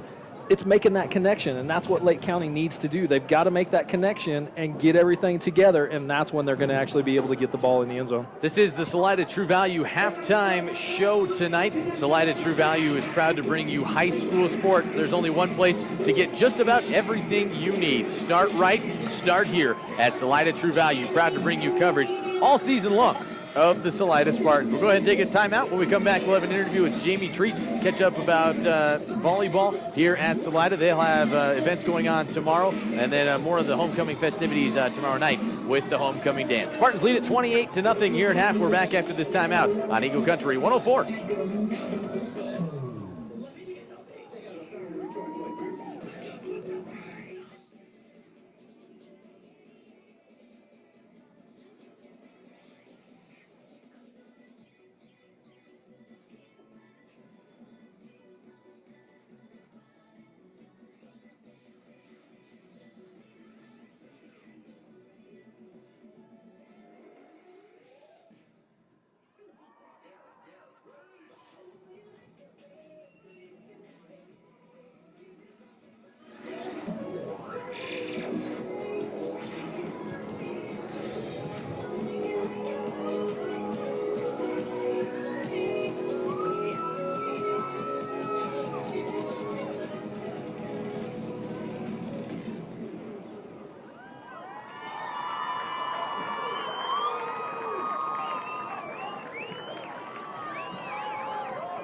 Great job, cheerleaders. Hey, there's a reason they're a perennial favorite to win state. Good job, ladies and guys. And now for your Salida High School band.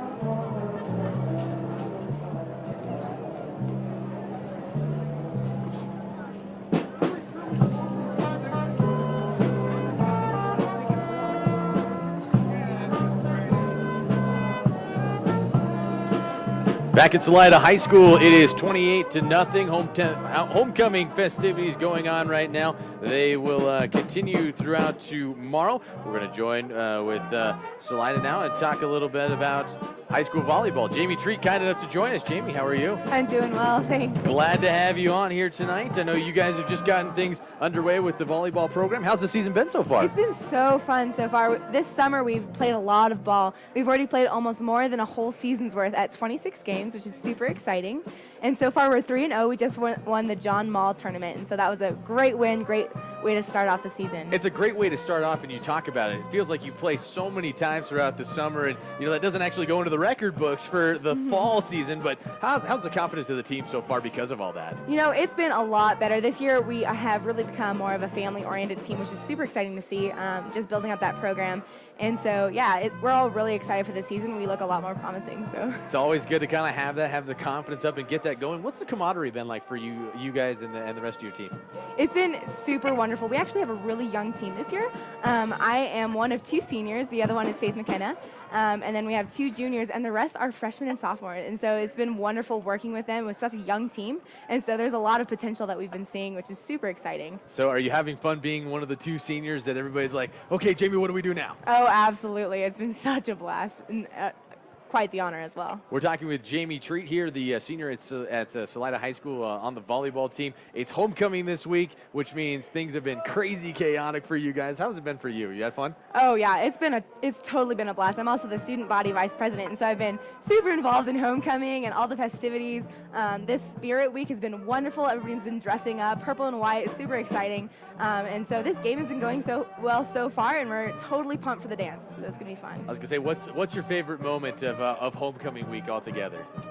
I would have to say the bonfire, actually. I think it's just fun seeing the whole community get together and like have fun and see the Doom, which came out this year, which is super exciting, and just gather around a big bonfire. I think it's symbolic. Big fire. Good things always happen with that. All the Spirit Days. Good football games so far. Jamie, thanks for talking with us. We'll see you more this weekend, okay? Absolutely. Thank you. Jamie Treat, the Salida Spartan senior on the high school volleyball team, kind enough to join us here at halftime. We'll have another interview. We'll talk with cheerleading coming up. It's 28-0. Spartans lead Lake County at half on Eagle Country 104.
We are back on Eagle Country 104. It's 28-0 here at halftime. Halftime wrapping up. We're joined now with Coach Peters Davis. I'm sorry, Coach Kathy. It's glad to have you up here with us. Homecoming, always a good time, and for the cheerleaders, good to get out and perform in front of this home crowd tonight. Exactly. We haven't done that since basketball season wrapped up, and the girls have been working this routine really hard since about August. It was a camp routine that we learned, so we were really excited to come back and show the crowd what we've got preparing for competition. I know we've talked a couple of times in this fall about the excitement level surrounding these girls. Really excited, of course, coming off the co-ed state championship. That's a great thing to be able to have, and now to come back with all your girls and be able to build on that. We're very excited. We have a very young team. I've got 7 incoming freshmen and a couple new juniors and sophomores, and 4 seniors. So we're very excited to be able to continue on with that and build that. Well, and here being homecoming week with a lot of different things going on, it's good for the girls to get out and good for the community to see them once again. Exactly. We love helping the community. This summer we were actually with the fly-in at the airport, the Harry Alexander Field, and we love helping the community in any way that we can. It's good to be able to be out there and spend some time with them. You've got some competitions lined up here for later this year. Well, talk about some of those and what ones you guys are looking forward to. Sure. We're actually going to be starting in November with our competition season. We'll be one in the Denver area, and we also have our Tri-Peaks League in late November. And then we'll head on to state. Right now, we're just concentrating on our sidelines and cheering on our fellow athletes and really getting the crowd excited. It's a good night to be able to do that. Things going very well for the football team so far. Coach Kathy, thanks so much for coming up with us. Thanks very much for having me. Again, Coach Kathy from the cheerleading squad coming up and talking with us. It is homecoming tonight at Salida, and the Spartans are in control. We'll take a 2-minute timeout. Come back with half number 2 next on Eagle Country 104.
We are back on Eagle Country 104. It is halftime, just about to come to its conclusion. A couple of scores to update you with here at halftime. Buena Vista leads Hotchkiss 14-0 at that break. Also earlier today, Cotopaxi with a nice win at home to open up their season. They defeated Levita 28-12. In our game, it's 28-0, along with Aaron Hudson, our studio engineer, Andrew Stausmeister, and Luke Dahlberg up here in the booth at Salida High School. We'll get to some of the numbers here as we get into the second half. But Luke, as we talk about this a little bit, for Lake County. They have to kick things off, but if they come out and get a defensive stand, they really haven't been able to stop Salida, but they could get some confidence going and get something moving. They got to find a way to get into the end zone and get onto the scoreboard. That first one's always the toughest, but if they can get that going, get a little bit more confidence going forward. If they can get this first stop, I think that's what Salida has been pushing every single drive. So I think if they can get this very first stop, get the ball back, I think that's going to help them get into a groove and allow them to get into that end zone. As Luke talked about, 4 times they had the ball, really 5 times in the last couple of seconds as the kickoff is short. Slater has some trouble reading it, picks it up at the 13-yard line, it's at the 20, sideline left, up to the 25, lowers his shoulder and gets what he can as he dives forward to about the 26 or 27-yard line before he's brought down on that play. Travis Kerrigan, the freshman, is out there for the stop, and that's where Salida will start that first half. Salida had 183 yards of total offense, 138 on the ground. Leading rusher was Nate Lau. He ran 7 times for 70 yards. Jimmy Fontana takes the ball 9 times for 35 yards. Jesse Slater had 3 carries for 30 yards. A lot of good distribution among the backfield. Also a run in there for Jacob Christensen. He scored one of the 4 touchdowns. Lau comes under center, full house backfield, and flags fly here early before people were moving on Salida's side of the line. And that was the only real hiccup by either team in that first half, really, was kind of not jumping off sides or having that false start penalty. Both teams penalized 5 times. Salida for 25 yards, while Lake County was penalized 5 times for 40 yards. I think both teams are getting anxious and trying to get off that ball as quickly as possible. And you had both sides jumping, and that's what made it so tough that way. But Salida's got to calm down right here. You get a first penalty right out of the gate, you've got to settle down. I know it's a big score right now, but you still got to put the game away.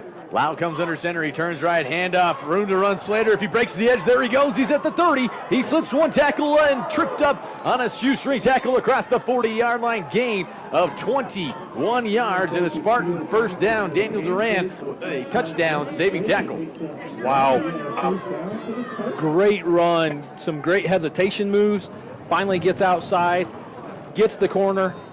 Duran, shoelace tackle right there. Otherwise, another touchdown for Salida. See you later for that play. Slater has done a good job keeping the run inside and bending it when he has to. First down and 10. Salida did have 9 first downs in that first half. Here's Lau, toss the other way. Slater again, room to run. Look at those backs get out there and block as Slater gets cut down at the 47-yard line. That'll be another solid run of about 7 yards. But how about those guys flying out? Fontana got out there and laid a look at A.J. Glovin was out on that play. You talk about trying to get after it with your speed. Both guys at the line and in the backfield running out and not afraid to hit somebody. Great run again. I mean, what can you say? Totally gets outside. You've got 5 purple jerseys in front of you. You get a pick which block you're going to take off of and read anything you want and go out. Nuke him out there making a great block on the corner. Awesome. Second down and 4. Handoff. Slater right side stood up and out near the first down marker. And Isaac Carrizales and Tanner Gifford came flying in from the linebacker spots. 10:37 to go. We're just underway here in quarter number 3. Spartans took the opening kickoff and returned it about 12 yards. And they are since on the march. They've got 1 first down to their credit, and they are running the ball with authority following the first play being a penalty. 28-0 as Lau will wait. John San Roman will split out wide to the right side. Double tight end set. Couple of backs in tight to Mr. Nate Lau. He comes under center, staring down 6 down linemen. How about this? Lau turns left, handoff to the fullback. First down yardage inside Lake County territory. And the pile still going as I think a flag came in there late. Sure looked like it. That would be a 5-yard gain. Well, let's wait and see how things happen from our head official tonight. Rick Sears. Might be a face mask down there. I think it was, big group of Lake County Panthers in there trying to do everything they can to stop that inside run. Makes it tough when Salida is pushing everything they can. They're already getting that 4 to 5 yard surge from those linemen. That running back doesn't have to do a whole lot until he gets 5 yards down the field, and then he makes his move and goes off of that. So very tough for the Panthers to come in and actually make a stop. They get all the guys high. I think they're trying to strip the ball. They're trying to get that fumble. Then they're being high, playing high. Then they get a face mask right there. They get a 15-yard penalty right there. Yeah, that was not a good penalty to have. There have been a lot of them, it seems, and at the worst of times. That moves the ball all the way down to the Lake County 31-yard line. Lau will come under center. One receiver split all by himself to the right. Lau's rolling out. Passing plays. Got a man wide open. They throw it backside. Slater's got it at the 10-5. Touchdown into the end zone from 32 yards away. Lake County was looking behind them. A nice wheel route there. I think Perez thought that was going to him. Instead, Slater came out of nowhere, came flying up the sideline, walked into the end zone. It is 34-0 with 9:50 to go in the third quarter. Great route, great pass. But again, I'm going to say it again. Give it to that offensive line. They gave him so much time to sit back there and let Lau go, okay, who do I want to throw it to? Because I've got seconds upon seconds upon seconds to sit there and relax. What a job indeed. That extra point is up, and it is good for Newcomb. He remains perfect on the season. That makes him a very competitive 9 for 9 with those PATs, and Salida in pretty good control of this game. And that time, again, Salida hasn't thrown the ball a whole lot, but when we see Nate Lau running as much as he does and he steps back and makes a throw like that, he's really got the option to do whatever he wants to do. He can make his choice, and that's exactly what you want from a quarterback, to be able to go, okay, do I want to run? Do I want to hand the ball off? Do I want to just throw? And he's got receivers behind him, or he's got receivers in front of him. They're getting behind the defensive secondary. He's got everything he wants to do, and that's exactly what you want your quarterback to be able to have. He can sit back there for as long as he wants. That one almost seemed like he was back there for days just going, okay, which way do I want to look? Right, left, okay, I've got my wheel route going down the sideline. Nobody's touching him. There's not somebody within 15 yards of him. At 5 pancakes a week ago, I'm pretty sure Salida has passed that here tonight. Hey, don't forget to join us on Monday nights at the Branding Iron Restaurant in Buena Vista. Get your take on high school sports. You can hear from the coaches from around the area about their season. Come by and win some prizes during the show. It's Monday nights, 6:30 to 7:30 at the Branding Iron in Buena Vista. Newcomb's got it teed up. Haven't been any opportunities in the back to return it. Been a couple of lower kicks, but Newcomb has been special. Here's another end-over-end boot and sailing into the purple end zone with Spartans written across it. And the ball will come out to the 20-yard line, and Lake County will come on out. Again, we talked about it, Luke. Yeah, basically 5 possessions. You can call it a 6 for a play on a kneel, but 5 possessions for the Spartan offense, 5 touchdowns. Absolutely awesome. I mean, that's exactly what you want to come into, especially homecoming, but any Friday night. You want to come into the game, and if you can score on 5 possessions, that's exactly what you want to have. You've done what you wanted to do. Let's see what Taylor and company for Lake County can get going again. Looking for points. Anything in that regard would be good. They hand it off left side, and running strong up the middle that time was the back, Perizales, who was able to grab him about 4 yards before Salida's there to meet him on the tackle. We'll start to see a few more guys get in. Josh Perez was in on that stop. But again, that running, that's good, hard running, working downhill. That's a good pickup on first down. Just when you look at the scoreboard, it can be tough. Well, it's really tough when Lake County's getting that push also. They're getting 3 to 4 yards on a carry. That's what you have to get that first down. They're running hard. They just can't put everything together yet. Yep, absolutely the case. Taylor in the shotgun. He wants to hand it off. Duran's got it. Hit off the first man. Bounces forward to about the 25, maybe the 26-yard line before he's taken down on that play. Perez comes in from that linebacker spot again to lay the licking along with his teammate Jacob Wood. That is only a gain of a couple. It'll be 3rd down and about 5 along the way. In that first half, 4 of 10 on 3rd down. Lake County did convert a couple of times, had some positive moments, but right now, this is a big spot for them if they want to try to do something positive, really the rest of this football game against starting groups on both sides. This is a tough 3rd down right here. They have to have this one to keep any kind of momentum that they want. Taylor will send a man in short motion right. He fakes it, rolls to his right, pressure in his face right away, throws it behind him, and catch is made, and that'll be a first down as Nate Lau makes the tackle on Bryce Allen, the 5'9" freshman. Nice throw, nice job setting the feet, good enough protection on that play. Taylor comes up with a big throw to his freshman wide receiver. You know, receiver sneaks out into the flats, great throw over the top of a couple defenders, good catch. Gets upfield. Nate Lau makes a great play right there to make a tackle again. But that's exactly what Lake County had to have right there. They had to convert that 3rd down. 3rd catch for Allen for 29 yards in this game so far. 8:10 to play, 3rd quarter action. It's 35-0 Salida. Ball Taylor looks to throw over the middle. Man is wide open as the catch is made. Newcomb nearly separated that football, and Frosto got licked, and he is down on the turf right now. Good job hanging on to the ball. He's got 11 yards and a first down, but you wondered if Frosto would hang on to that. Almost not surprising that he's still down there. He was running high as he caught that ball. Newcomb put his shoulder pad right into that ball, almost cuts him in half. Great play to come in, make the tackle. But on the other side, here comes Lake County moving the ball again. Got to be aware of that as they're tending to the young junior wide receiver. Again, that could be a win problem indeed, and see how things are going and see if they can get him up. I think they're going to take their time. We're going to take a 30-second timeout. 8:01 to go, third quarter. Salida 35, Lake County nothing. This is high school football on Eagle Country 104.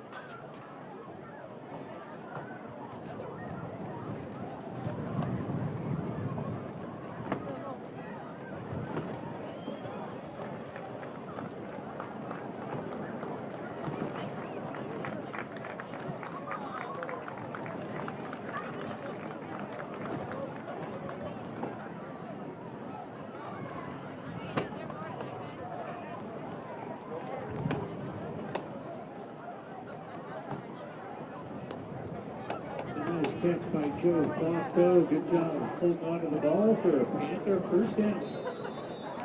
8:01 to go as the injured player, Joe Frosto, is off the field. Looks like he's going to be A-OK. First down and 10 yards to go from the Lake County 44-yard line.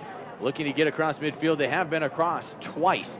Here's Taylor with it. Quick option, fakes it, tried to spin out of trouble, couldn't do so. A.J. Glovin wrapping up once again. He is a special football player from that nose guard position. He knows how to swim around people. Not the biggest guy out there, but he's done an excellent job the first game and a half we've seen him so far this season. You know, not the biggest player out there, but he definitely has a punch behind that. He's packing a lot. He gets through there. He's got speed, and that's the biggest thing. He beats those offensive linemen out of the punch, and he's going through, makes a great play right there, makes the quarterback think twice, and then gets a hand on him. Full house backfield once again for Taylor. Second down and 10 yards to go. Ball on the right hash. Taylor calling for it, trying to go for the quick count. And a fake and a counter. Durand breaks that first tackle and then is stood up and driven backwards. Look out as Nate Lau came launching into the end of that play. Kenneth Rodriguez and Jesse Slater were there first, though. That'll be, again, maybe a gain of a yard. The linebackers crashing to the football hard. Wow. Durand tried to sneak up through there, breaks one little tackle, comes in. Slater just comes in and drills him, stands him up, exactly what you want. Then you've got 4 or 5 other guys that are coming in and make those second, third, fourth hits, and that's exactly what you got to have. Well, it's really exciting to watch Durand run the ball. I mean, he's making that. He's not, that first guy is really not hitting him and dropping him downwards. That was, Slater came flying through and was able to stand him up and wait for the teammates. But again, great job there by the linebackers. Third down and 10. Got to make it to the Salida 46-yard line. Taylor, handoff. Durand again runs through, and a huge collision at the 48-yard line. I think the football might have popped loose at that play as well. The officials are getting together and looking, and that is Salida football. What a shot there in the middle. Kenneth Rodriguez goes right on and sticks his hat on Daniel Durand, and that'll be the third turnover of the night against Lake County. Both of them coming up hard. Big pop. I was impressed. Durand wanted to stick it right up into him and see what he could do. Ball just pops free. Salida falls on it, stops that drive right there. Unfortunate for Lake County there. Tough play for Lake County. You want to talk about a collision. If you're not excited for football season after that kind of hit, I don't know if it's going to happen. Eric Hankey's got guys coming in late once again. He'll burn a timeout. 6:03 to go. We got a scoreboard update coming up next. Salida leads it 35-0 with the ball on the Lake County side when we return on Eagle Country 104. 30 seconds, please. Thank you.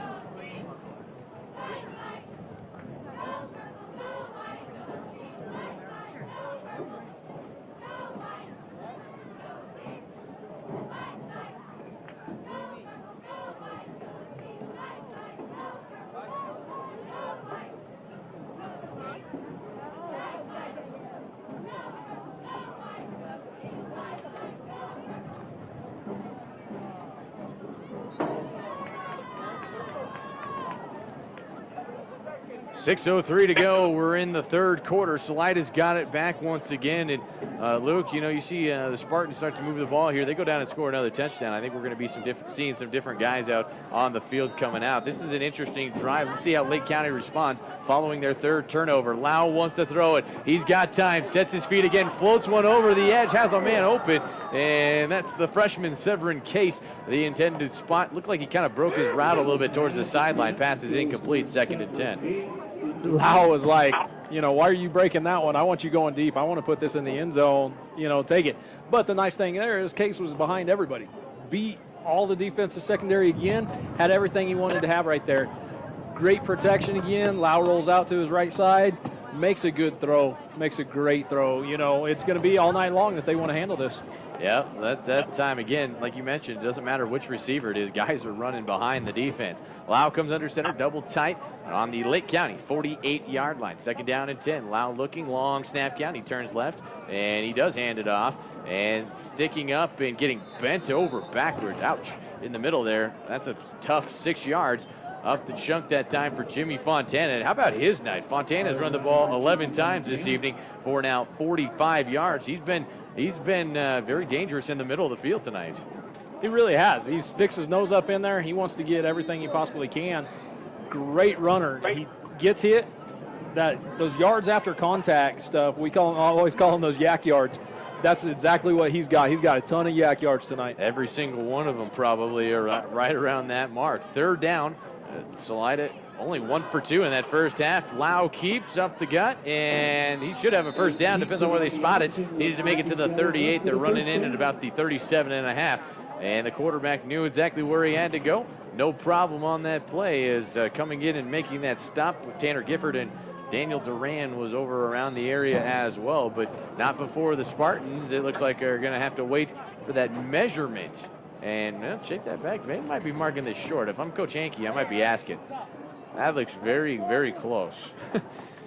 I thought he had gotten up there, and I thought he had pushed far enough to get there, but their read of when the knee went down and exactly where they're going to place that ball makes it tough right there. I'm not sure Nate Lau got the best of spots, and he's got the first down by the length of the football, though, and a half. So, and ultimately, the Spartans football team will continue to move on the offensive end. Each time they've had the ball, they've been able to move it. Big thanks again tonight to the Cotopaxi store. The Cotopaxi store is the center of everything in downtown Cotopaxi. If you want a great breakfast or lunch, come see Ann and the crew for delicious burritos, sandwiches, brownies, and much more at the Cotopaxi store. 1st down and 10. Lau will have twins to his left. He'll move Schoenfeld in motion right to left. Toss left. Slater got it. No, it's Fontana. Or Perez, that had it, and he grabs about 3 yards over the left side. Good job by the left tackle getting out there and laying a block. Jacob Wood to open that thing up before the backers came up again to make the tackle. But this team up front for Lake County last week had combined for 35 tackles with their 2 nose guys and their ends. That shows they're not afraid to get inside. Salida's been able to push them around thus far tonight. But the big thing tonight is Salida's really spreading it out. They're getting outside as much as they can, and then Lau's throwing the ball. Lau turns, handoff Perez again off of right guard and a little bit more of a run, but good pursuit by the backside. Taylor got over there. Also, Jordan Chavez, the sophomore, is in on the stop. And it'll be 3rd down and long upcoming with 4:18 to go.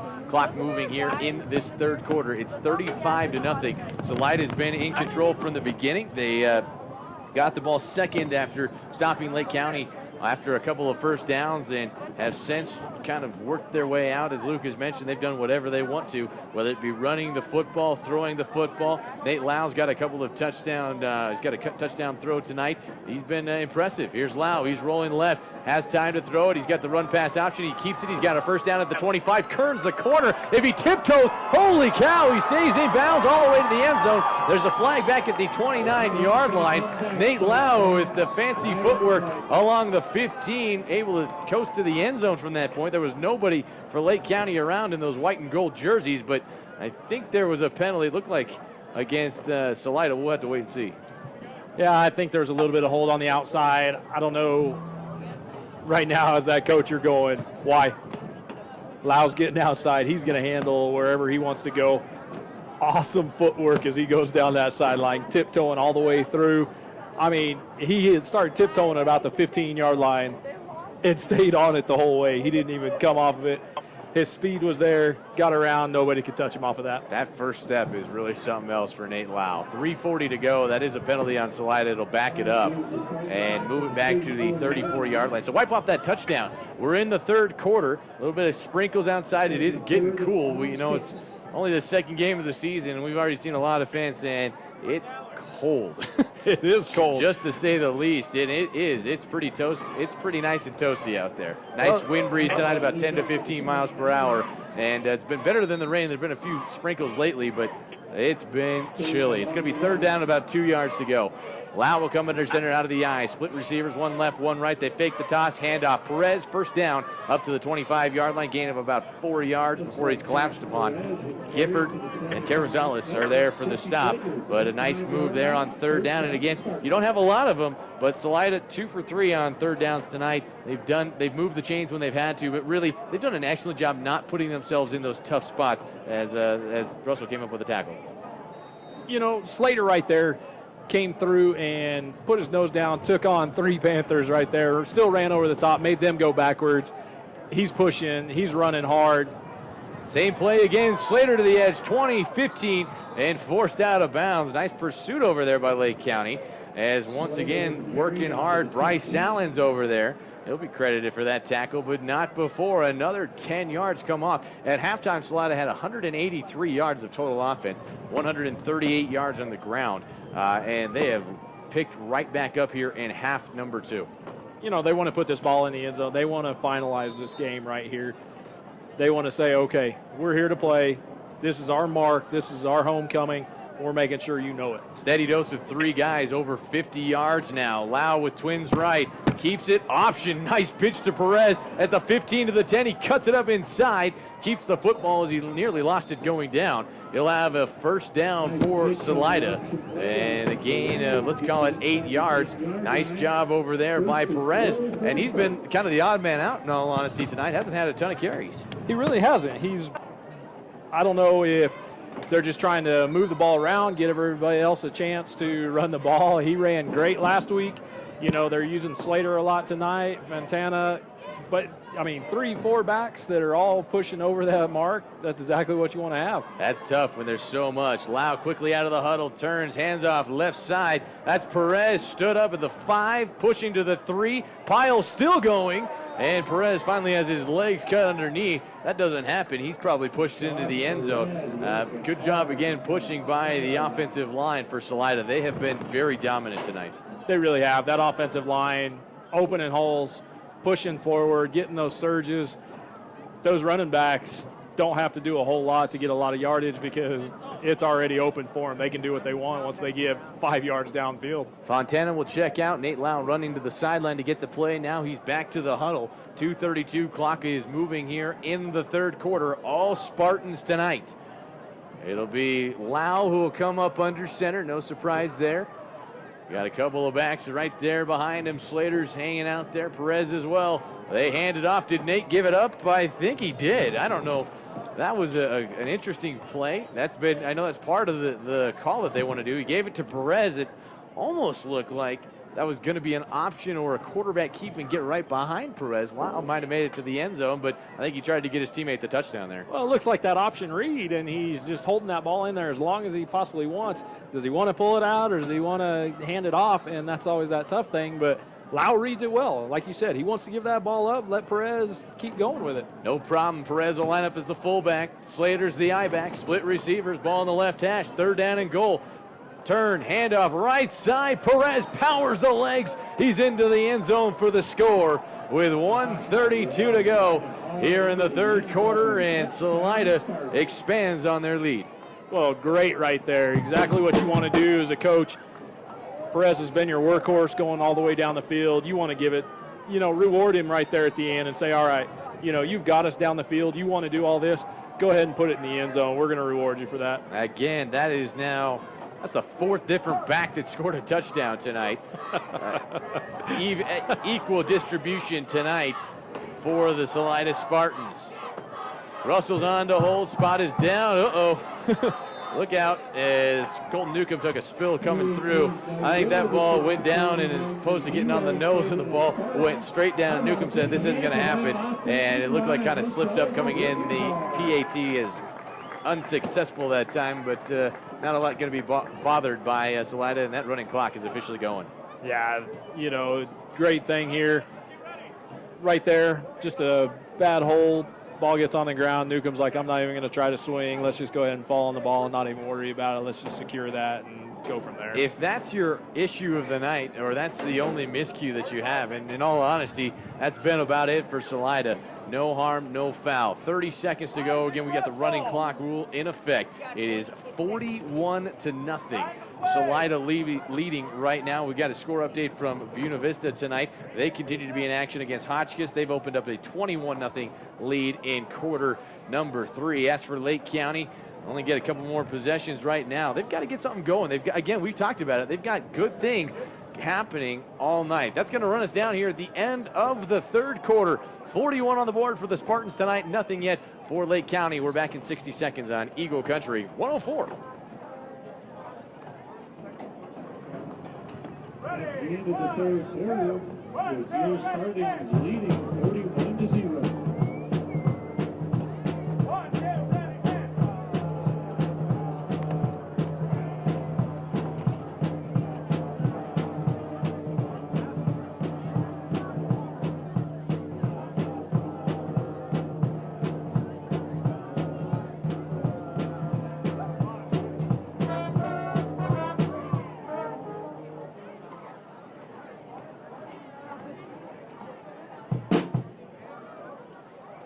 Start of quarter number 4 on Eagle Country 104. Andrew Stossmeister and Luke Dahlberg, glad to have you with us tonight for high school football. Also, big thanks again tonight to Gold Strike Communications. If you've been watching the live stream tonight, it's been a lot of fun. Homecoming festivities. Wiley and his staff doing an excellent job here tonight. Be sure to check out everything that they do. They do live event streaming services and much, much more. Contact Wiley today, 694-3063 for more information. The running clock has been going here tonight. They'll start it up again here at the kickoff. Salida starters, we'll see how many of them will continue. They are out there on the field, but it's a good opportunity to get some of those youngsters out there on the field and get them some of their first game action of 2014. As Newcomb will boot it away. That one's heading towards the 10, and again, that almost looked like somebody tried to stop that like a soccer kick, and look out, this ball is going to roll out of bounds. No, it stays in right at the 3-yard line, picked up late and brought out to the 10, and it looks like right now mentally the Lake County Panthers might have checked out on that kick. Nobody wanted to touch it. It was fieldable about the 15-yard line, skipped to the 10, skipped to the 5, and looked like it might head to the end zone, but it died at about the 2-yard line right by the sideline. And fortunate enough to pick it up and get it to at least the 10. Ideal kick right there when you get that ball to bounce and it can actually stop inside the 5-yard line on a kickoff. I mean, that never happens. That one did. Lake County just kind of going, oh, great. That's always gone into the end zone. We usually don't have to worry about it. Now we have to go pick it up. Now we've got all the Salida guys down here. We've got to try to run through the middle of them. You're like, now what do we try to come up with here? Because, yeah, things have not been working out, I think, the way that Lake County would like to. They got an injured player, and as you look at the sidelines, 3 times the amount probably for Salida out there on the field tonight. Lake County's already banged up. They only got 4 guys, I think, right now on the sideline. Well, now one's hurt, so you've got 3 guys that basically you can bring in. Makes it tough when you're actually trying to play a full game and you're trying to use all your guys. You're trying to spread it out and you're playing against a team that's twice the size of you right now. It makes it tough. You have a hard time actually getting your guys motivated to do stuff that way. And Salida's got, looks like that second team, that junior varsity defense is out there. Cole Seitz, one of the new guys that has come on to the field. We'll start to get you some of the names for them, as I think Taylor remains still out there at quarterback. A couple of new guys out there. Ryan Moltz, the freshman, on for the first time, is onto the field. Taylor will work in the shotgun. 1st down and 10. First down line brought to us by Mike's Garage. They swing it out left side. Catch is made and dropped at the 15-yard line. And players there on the sidelines giving it up for the JV team right there. Nice job to get over there and make a tackle. I believe that was Ryan Moltz, the freshman. Yep, that was Ryan Moltz. Made a great open field tackle. Exactly what you want to do. Pass gets thrown in front of him. receiver makes a good catch, and he makes a solid tackle right there. We're in the fourth quarter. It's 41-0 Salida. They have led from the very beginning of this game. Lake County's got 3 turnovers, a couple of interceptions, and a fumble in the game. Salida has done a good job thus far cleaning that up and avoiding those issues tonight like they did in week number 1. A couple of new guys out there again. We'll mention them to you as we can. Taylor works in the shotgun again. He looks, he flips it to his right side. Quarterback out to block. Good to see that. And room to run, and pulled in and tackled on that play. I think Hayden Gardunio was over there for that tackle. I think he was. And he did a good job flying high to the ball. You know, a great thing even for the JV team right here, actually getting time in at homecoming. But even right there, great looks from them where they're actually swarming over. You know, yeah, it was a first down, but the whole team's getting over there to make that tackle. They're getting everybody in. You're playing against a varsity team. It makes it better if you can actually bring everybody on the team into this win. Justin Christensen, John Christensen, both those guys are out there. Joey Evans is checked into the football game as well. The play was good for a first down. First down and 10. Taylor to throw it. Has a man open trying to run the wheel route. Nice recognition to come back to it, but it passes incomplete off the fingertips that time of Chavez, who had a chance to catch it. Shane Hadley was there on the coverage for Salida. Second down and 10. But again, good to see everybody coming out there. It really is. It's great to see all these other players getting that time in. You want to spread that out for your whole team. You want to give those guys that boost of confidence. You want to let them have that pride in the team just as much as your juniors, seniors. You want to let everybody come in and actually play the game. Yep, good to get everybody out there tonight. Second down and 10. Taylor will work. Hash to the right side. The ball spotted officially at the 22-yard line. Taylor bobbled it, able to get the handoff, breaking through the first wave of guys for this Lake County team for about 14 yards. A couple of extracurriculars going on after that play. But again, a good solid run, and you can tell those JV guys amped up just a little bit. Cody Farney was out there on that last tackle. He's on the football field. He gets out there. Cole Seitz will check back in, but you can tell Lake County now they're still running hard. You know, that was one of the things with them last season, and Coach Cody Jump, that effort was a problem. You had to remind guys. This season, things have been different. He really feels good, but again, not having a lot of guys at his disposal. The same 11, 12 guys have been on the field most of the night as Taylor spins away for about 5 or 6 yards, and that'll be a tough pickup on that play. Taylor's still playing hard, but again, you look at this team for Lake County. They got a lot of guys out there. They're playing in honestly one of the toughest conferences though here in 1A. It really is. You've got so many teams in there that can come forward and have a chance of going into the playoffs and having the chance to making that long run all the way into November. Well, and they're in that Western Slope League. As the ball's on the turf, Lake County jumps on it. They've got it again, but I mean, as you take a look at some of these players on this on the teams on their schedule, they got Byers coming up. They'll center next week. That could be an interesting game out in Leadville. For that, you know, got to climb the elevation, climb a little bit. You know, they play over 10,000 feet, believed to be one of the highest spots for them across the world, really, for that matter. But you got to go on the road to Byers. You got Hotchkiss. You got at Paonia. You know, that's an ugly game. That's a really tough one. You got Cedar Ridge on that schedule. I mean, that's the league this team plays in. It's tough, and Coach Jump has said how much it helps. And okay, they will call that penalty. That was again another one of those you can only call. You can let some of them go. Those are the ones you can't. False start on the offense. I think is that a penalty when you've got about 10 players?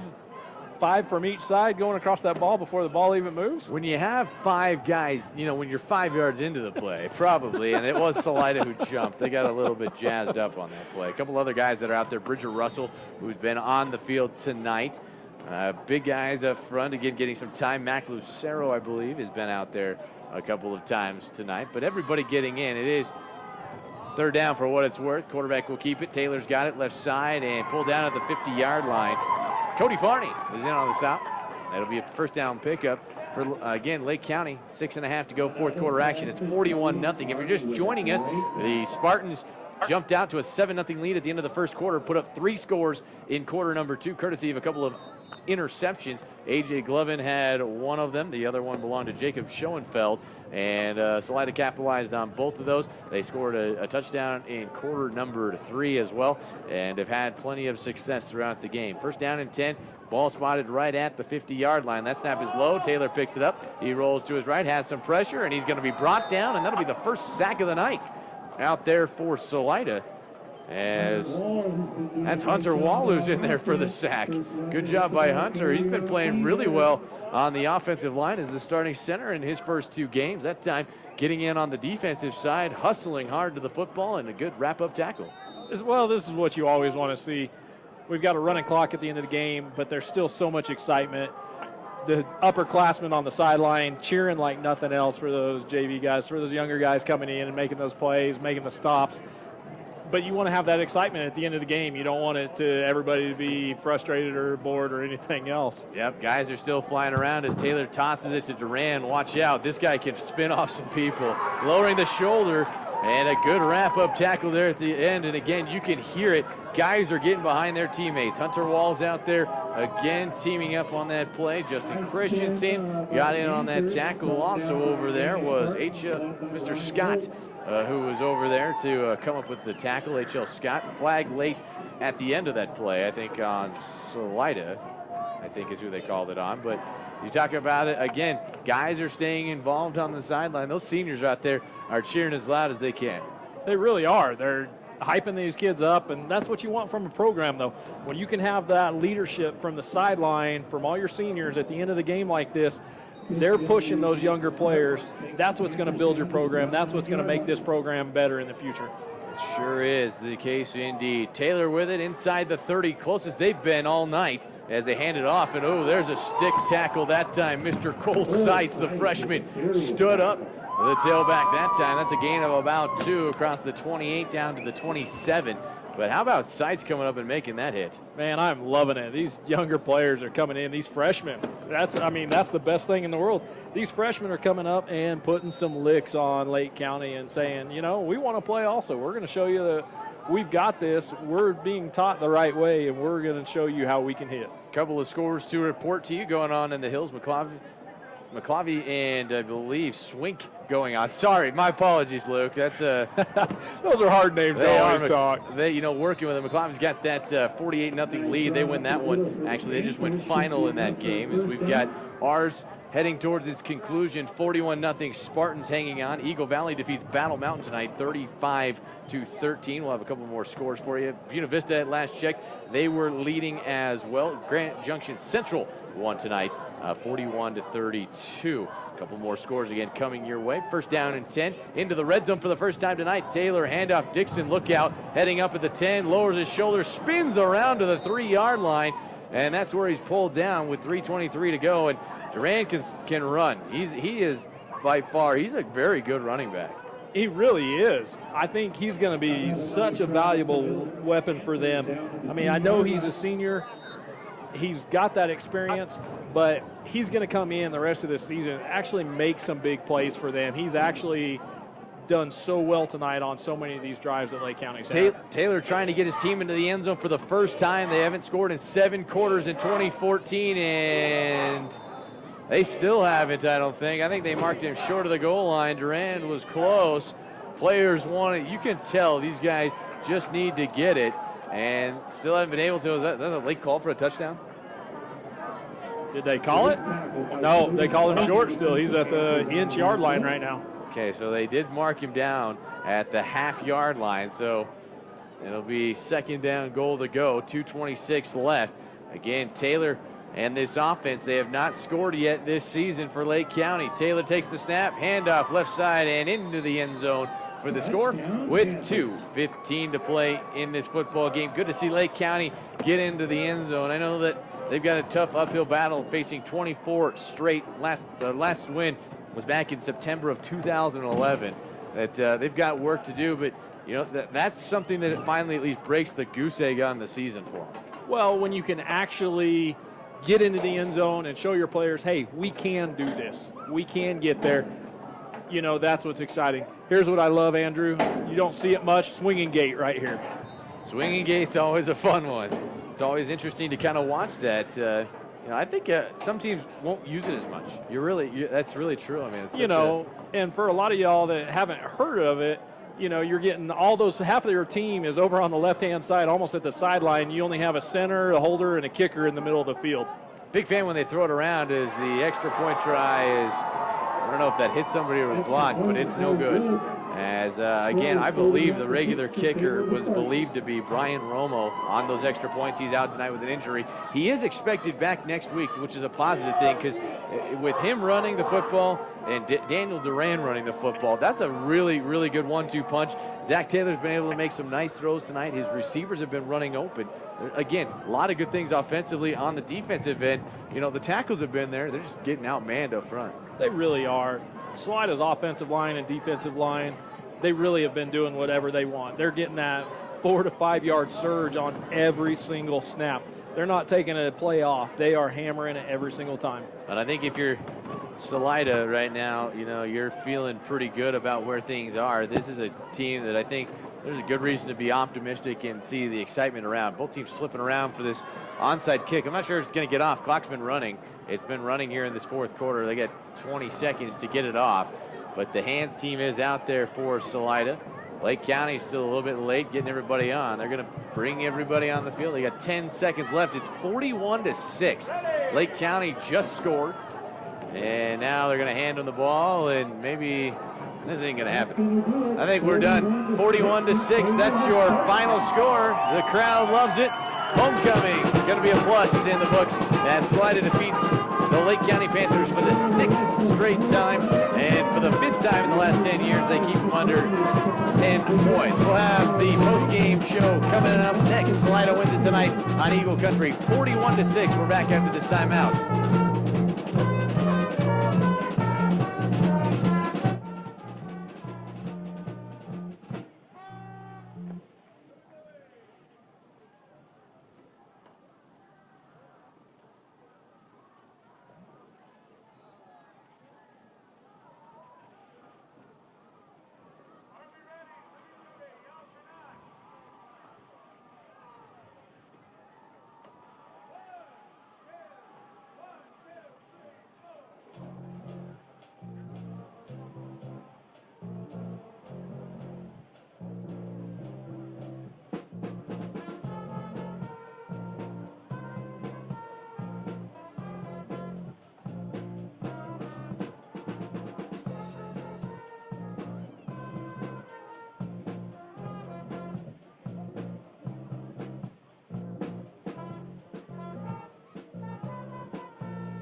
We are back on Eagle Country 104. The Spartans win it tonight 41-6. Welcome inside the post-game show here tonight. Homecoming ends on a positive vibe as we go ahead and take a look back at our game recap. It is brought to us tonight by the Branding Iron Restaurant. Well, in that first quarter, Lake County got the football first, moved it well, picked up a couple of first downs, but then things kind of went south from there, and they had some issues getting it together from that point. Salida put it together on the offensive end and did some really nice things throughout ultimately, and got off to a touchdown, capped off at the end of that play by Jimmy Fontana, who scored. He carried the ball 12 times tonight, by the way, for 50 yards, ultimately to pave the way. A couple of turnovers caused in quarter number 2, ultimately to give the Spartans a lead 28-0 at halftime, as they would go on to win it here tonight 41-6. We're joined now with head coach Eric Hankey. Coach, heck of an effort tonight.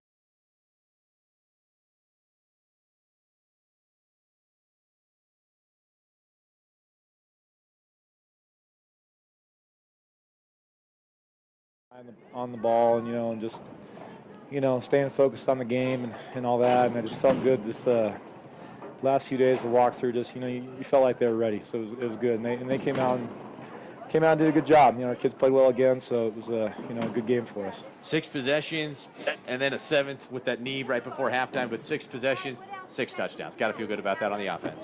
Yeah, I think we had a good plan for them. That's.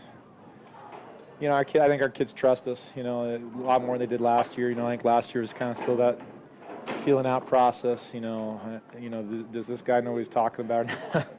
And, we do our homework, watch the film and all that. So I thought we had a good plan for them, and, but it's always good when the kids execute, and they did a good job executing it. So the offensive line, exceptional tonight, but all your backs, Perez, Slater, Fontana ran the ball extremely well. Christensen scored the touchdown.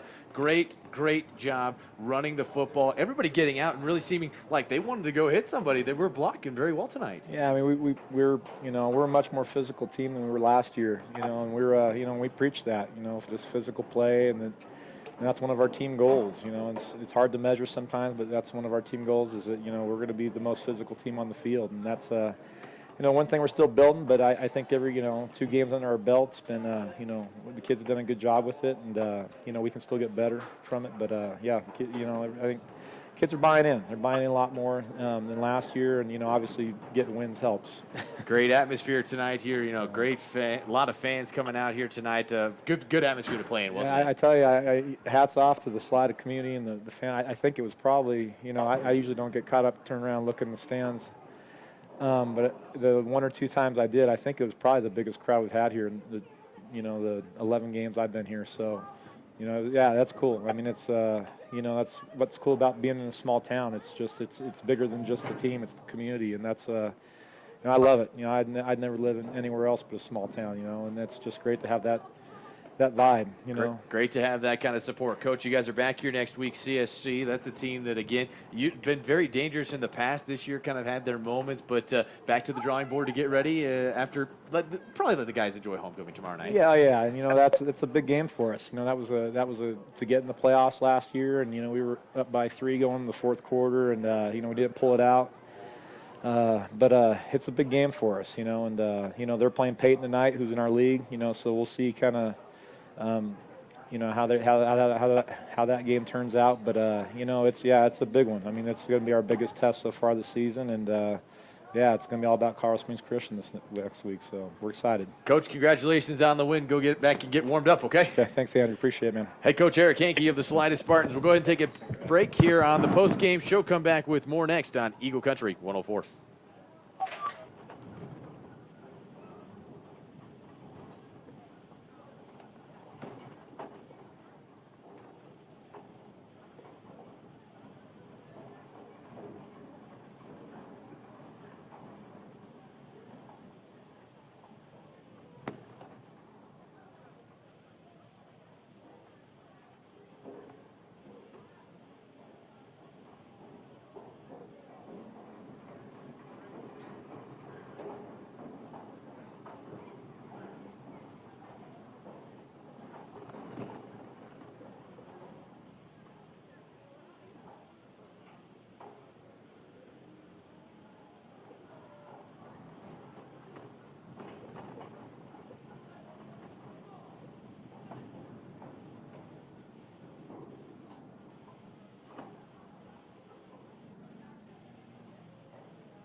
4. Spartans win it tonight 41-6. As, again, we talked about the recap of that first half. Heading to half number 2 a little bit to talk about kind of what we're looking at with things. You know, Spartans lead at 28-0 at halftime. Come out again, get the football. Got a couple of penalties, but they run the ball really, really well and make some things happen. And really, Luke, to set themselves up well to have the running clock the entire fourth quarter. Again, the 6 possessions they had the ball with that number 1 offense. All scoring drives. What more can you ask for? You get in 6 possessions in a game, 6 touchdowns. Yeah, you have a 7th, but the 7th was with, you know, a few seconds left in the first half, and you kneel it and you go from there. That's what you want. Coming out, homecoming night, all the excitement, huge crowd, standing room only down there also. Exactly what you want to have, what you want to show your community, how you can play, who you are, that you're setting up that program for the future, saying, all right, we have a football team. We're pushing in. We're going to get that running clock in the third quarter, which is always awesome as a team and as a coach when you can go, we hit that 40-point mark. Let's get it done. Yeah, absolutely. A lot of things to be really pleased about, really impressed with. There's just so many good things to be able to take out of this game. I know Lake County's been down a little bit, but to have your offense come out, be physical from the beginning. When Lake County came out, they were the physical person on that opening drive. They were the physical team. Ultimately had to punt after kind of missing a throw on third down. But realistically, when you break down the yardage of things went very well for Salida, and just the toughness on the field. And then when the second-tier guys get in, the JV guys are out there. How about those varsity guys on the sidelines standing up and cheering along with the crowd here tonight, like you talked about? That was phenomenal. You know, they're jumping around. They're doing everything they can to support those younger players. Like I said, that leadership comes in. That's exactly what you want to have. You want to have all those seniors encouraging those younger players to come up. Those younger players showing off for those older guys, coming around, flying around, making the hits, doing everything they possibly can to, you know, show that they're here, they're excited to play for Salida. We'll take one final timeout, take a 60-second timeout. We'll come back and wrap things up, give you the final numbers. We got a player of the game. We'll get you one more look at the scores from around the area. Spartans win it tonight, 41-6. We're back in 60 on Eagle Country 104.